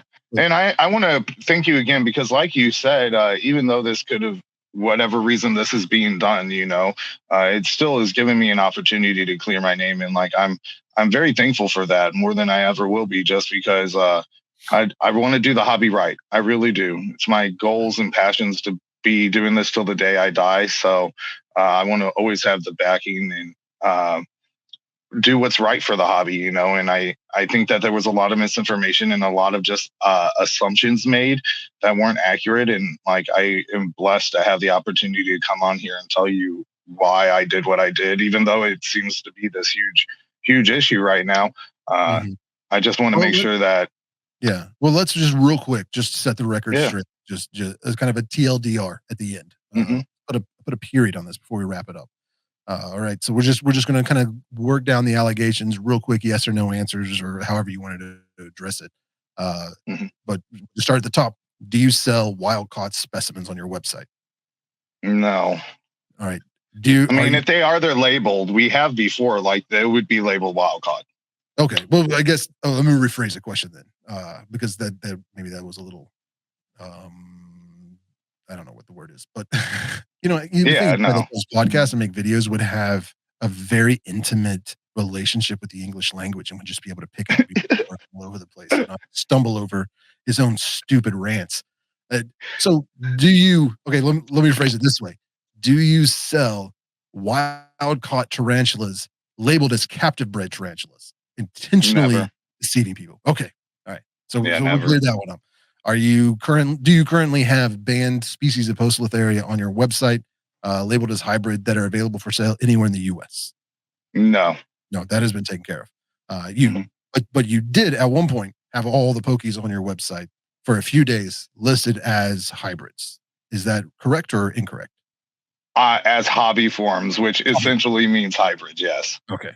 And but during that time, you didn't actually have anyone place an order for them and accept cash and mail it out. I No. mean, it's okay if you have. I'm just No. trying to understand. I have to be honest. We did a sale this weekend, but during that time, I don't think any were sold. So Okay.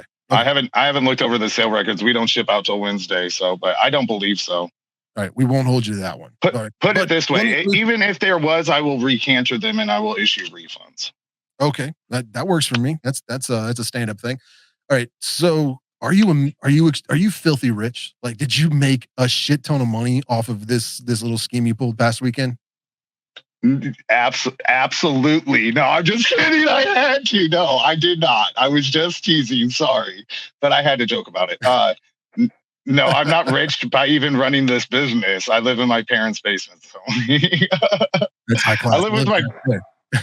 I live with my best friend in my parents' basement. There you go. All right. So you're not driving a Ferrari. Is a Ferrari still a No, thing? Like, is that a status symbol? I don't even know what the cool car. You're not driving a Tesla, right? my That's last one cool. was a Hyundai Accent. It's more like a Geo Jesus Metro. Christ, man. Should have just got a golf cart. I know. I should Fun. have just bought a bus My ticket. mom drove. She had a Hyundai Accent. She drove that thing 15 years probably. I mean, like Hmm. it was a used piece of crap when she got it. I was like in high school, or my dad Yep. got it, and I mean, and she just like I bought her a new car last year, and it was like it was the same car that she was driving when I was in high school. I was like, Jesus, That's awesome. but it just got to the point like it kept breaking down, and it's like, all right, I was gonna buy a new computer, but Yep. I'll help you out because you did, raise me and bring me up. Yeah.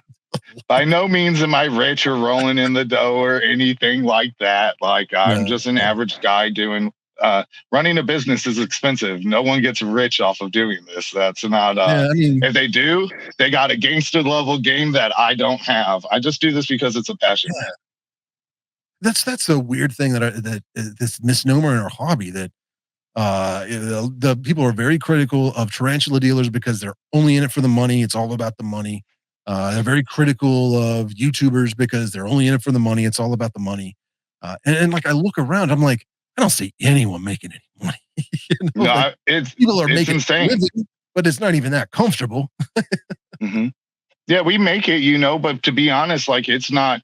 It's always blown my mind too how many people think that like, oh, I'm going to get into tarantulas and make millions and stuff. I'm like, where? I don't know. Like I'm Yeah, just it's yeah, not even like that. Like we just got a duplex. You know what I mean? Like it's not even a real house. It's a duplex. yeah. Like I mean, I'm so. able to pay my bills, but I mean, my kids he's on his own when it comes to college. That boy better get some scholarships because Dang right.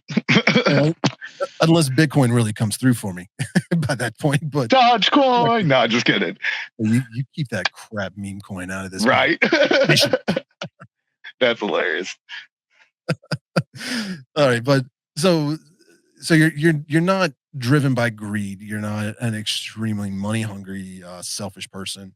I mean, so then I guess the only other option is that you just hate the tarantula hobby. Is that the case?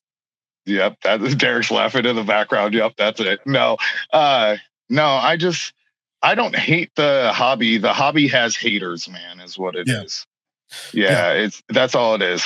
You said something earlier, like I don't understand. I've never seen a hobby that has this kind. Like they all have this kind of crap all the time. And whether it's the guitar hobby or the snake hobby, there's always people that think that they are, man.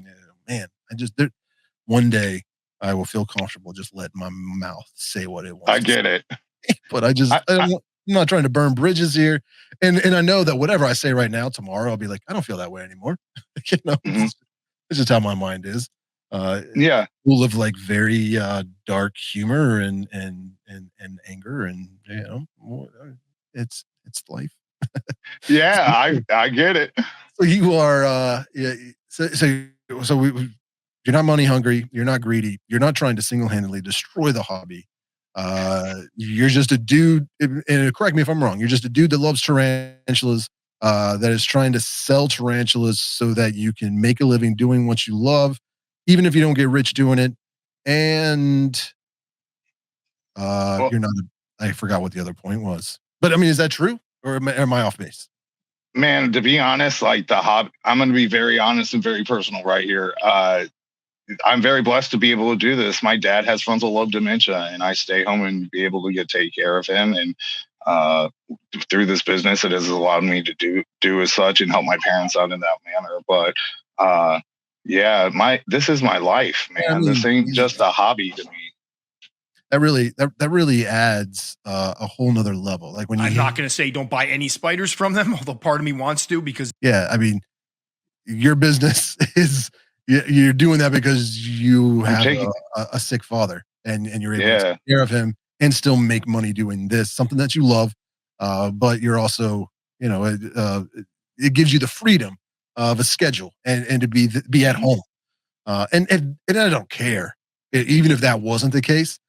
We're in the middle of a freaking pandemic. Should you really be going out trying to destroy people's businesses right now? Like the unemployment is insane. Like I don't know. That's just me. I'm not trying to pull any food out of somebody else's bowl. I don't agree with them. Nah. It's much better to just discuss problems and not try and destroy people because you have a problem with them. Like what? That's what builds a community, man. That's it. Like all you do is have to communicate these issues, and you can build a stronger and better community. We don't have to rip each other apart over misunderstandings. We just have to educate ourselves and be a little forgiving sometimes. We need to realize people are human. You're human. I'm human. Everybody's human. We all make mistakes, but there's no reason for malicious hate speech or messages or none of that, man. I'm just a normal dude who's genuinely cried himself to sleep 2 nights in a row now because of this whole freaking situation and the hatred that I have been shown over it when I just made a mistake, man. That's it. Yeah. So I know you. We've had conversations over the past few years. I watched your business start and flourish, grow, I guess is a better way. Flourish sounds a little extravagant for a tarantula, but you got chains popping up all over the country. That's not the case, but you know what I mean? Yeah. I saw it go from a dude starting to breed spiders to having a website and a lot of customers and return business. Like it's always cool seeing stuff like that happen. Like I kind of feel like our growth was kind of at the same time. You know what I mean? Like I was starting doing what I'm doing on my side of the hobby. You started doing what you're doing on your side of the hobby, and we've kind of come up together, if that makes sense. I don't know if that actually lines up as far as time is, but it's how I remember it, and that's all that reality is, right? It's what you remember, right? So, I just want to pinpoint something out. Like Okay. Tom in the private message to me did bring up the fact, he was like, "How long have you been doing this?"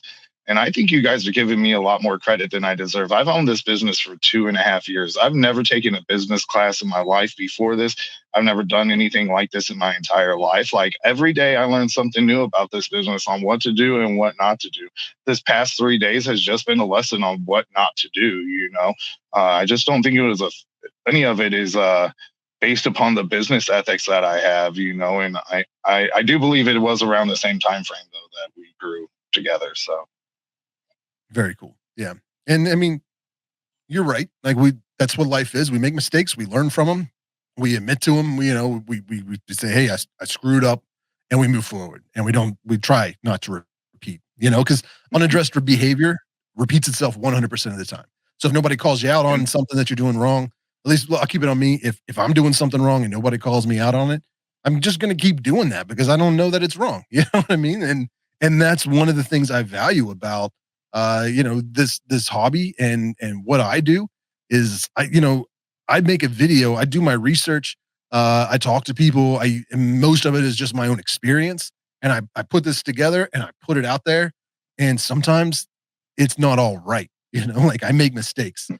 Sometimes it's just bad information that I have that I am spouting out to other people. Sometimes I know the right thing, but my mouth doesn't say what my brain wants it to say.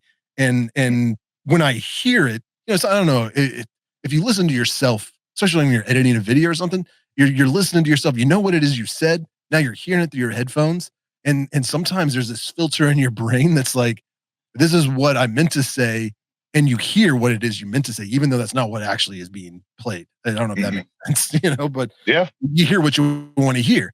And it isn't until the video is out there and somebody leaves a comment, I'm like, what? I didn't say that. And then I look at it, I'm like, I totally said that. Like, I don't believe that. I don't think that. I don't do that, but I said it. And now everybody thinks I'm an idiot.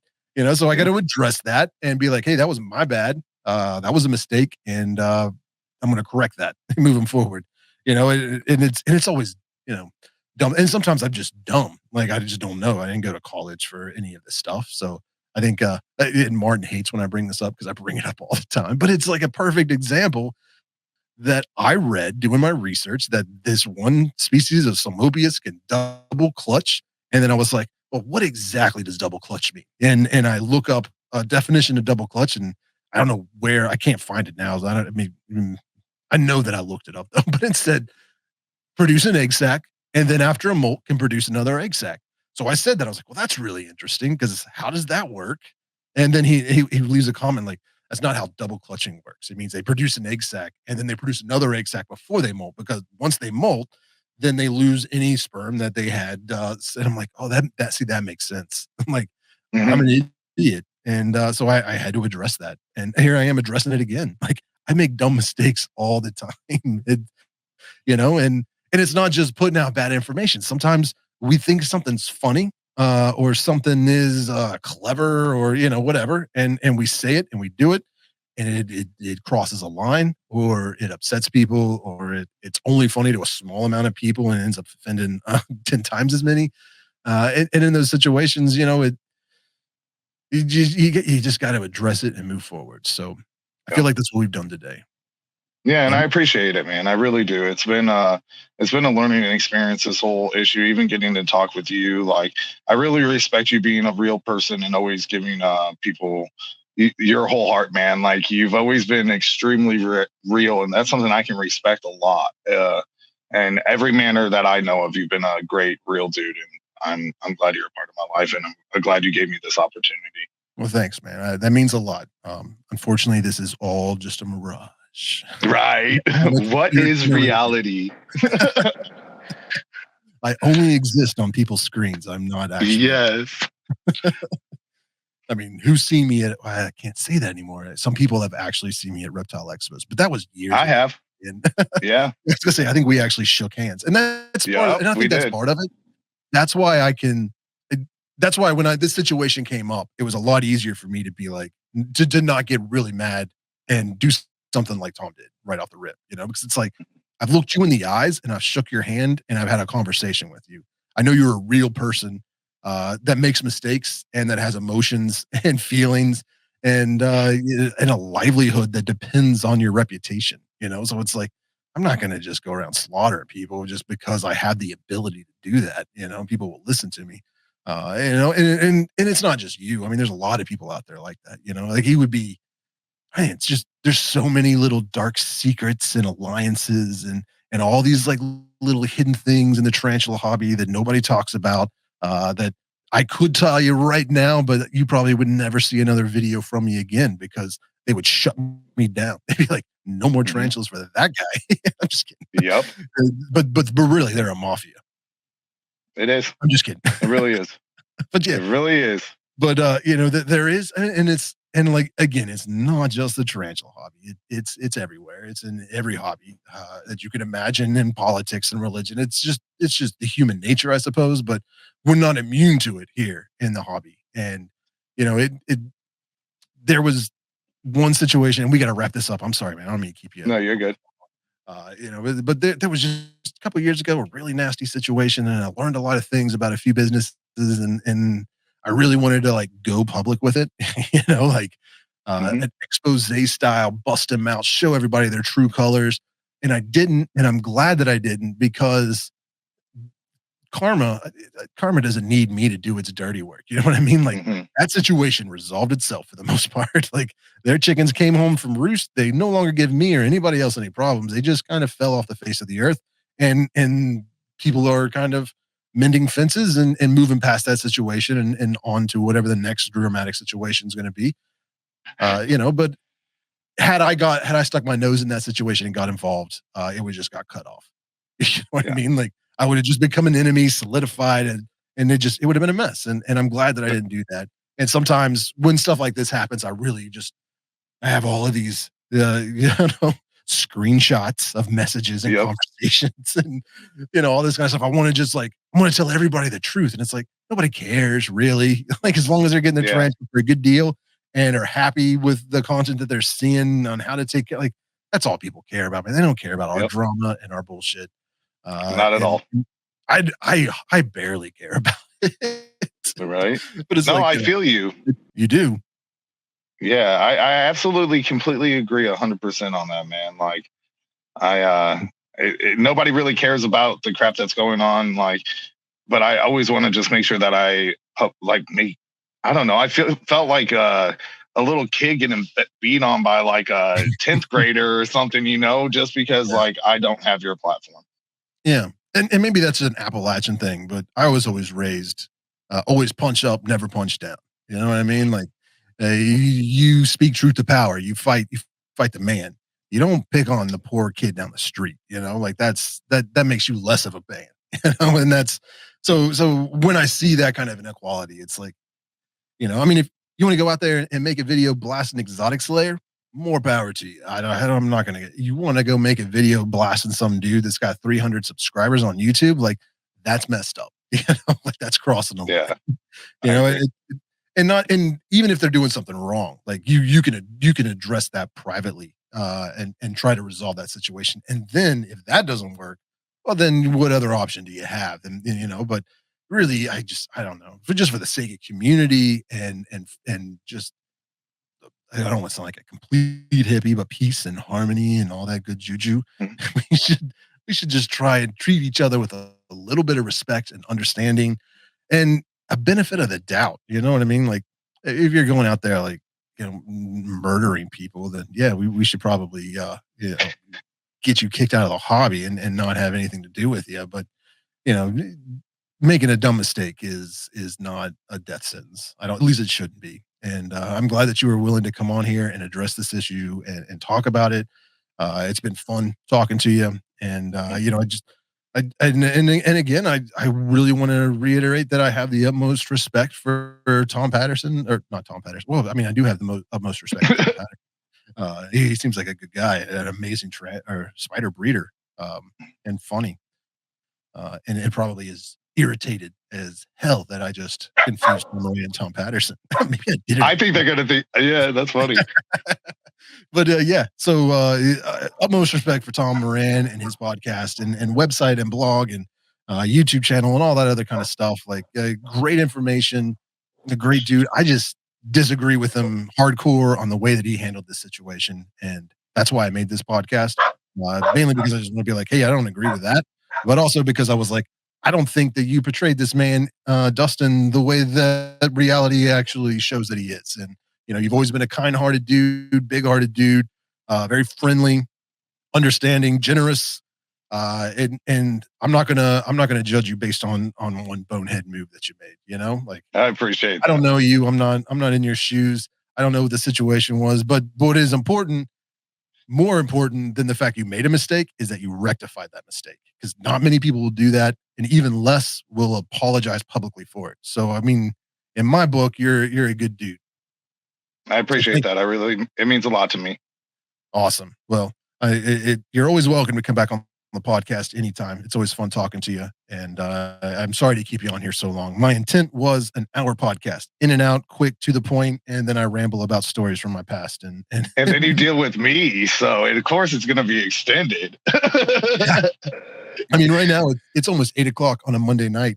My video is supposed to be uploaded in public around noon tomorrow, and I haven't even like loaded the footage into the That's hilarious. so it's probably going to be late. So if you're listening to this I get podcast that. on Thursday and you're wondering why did Richard's video not come out, why does Tarantula Tuesday not out till Wednesday, it's because Dustin kept talking to me and wouldn't let me get off the podcast. That's his Right? fault. And then emails. So Dustin for making Tarantula Tuesday appear on Wednesday this week. I'm just kidding. Yeah. On that Hey, it's what I do. All right, dude. Well, thank you again. It's been a lot of fun. If you want to check out his website, it is simplyspiders.com. Don't worry, there are no banned pokies being sold on that website. And we appreciate everybody that's listening. You can follow me on Instagram, YouTube, Facebook, anywhere. Just type in the Tarantula Collective into whatever social media platform you're on. I'm sure I'll pop up right there at the top. Follow, like, subscribe, all that fun stuff. But most importantly, come back every Thursday for a new episode of the Exotic Pet Collective podcast. We've been doing this every week now, at least for like the next 20 weeks. I'm trying to like put them in 20 episode little segments. So this will officially be season 2. Dustin, you're the first guest. You totally just upstaged Alex from Tarantula Haven. He's probably going to be a little upset about that, but I think this is much more interesting than he and I just like waxing ecstatic and stroking each other's ego for an hour. So thanks a lot, man. This has been a lot of fun. And everybody that's listening at home, I will see you next Thursday. Have a good one. Bye.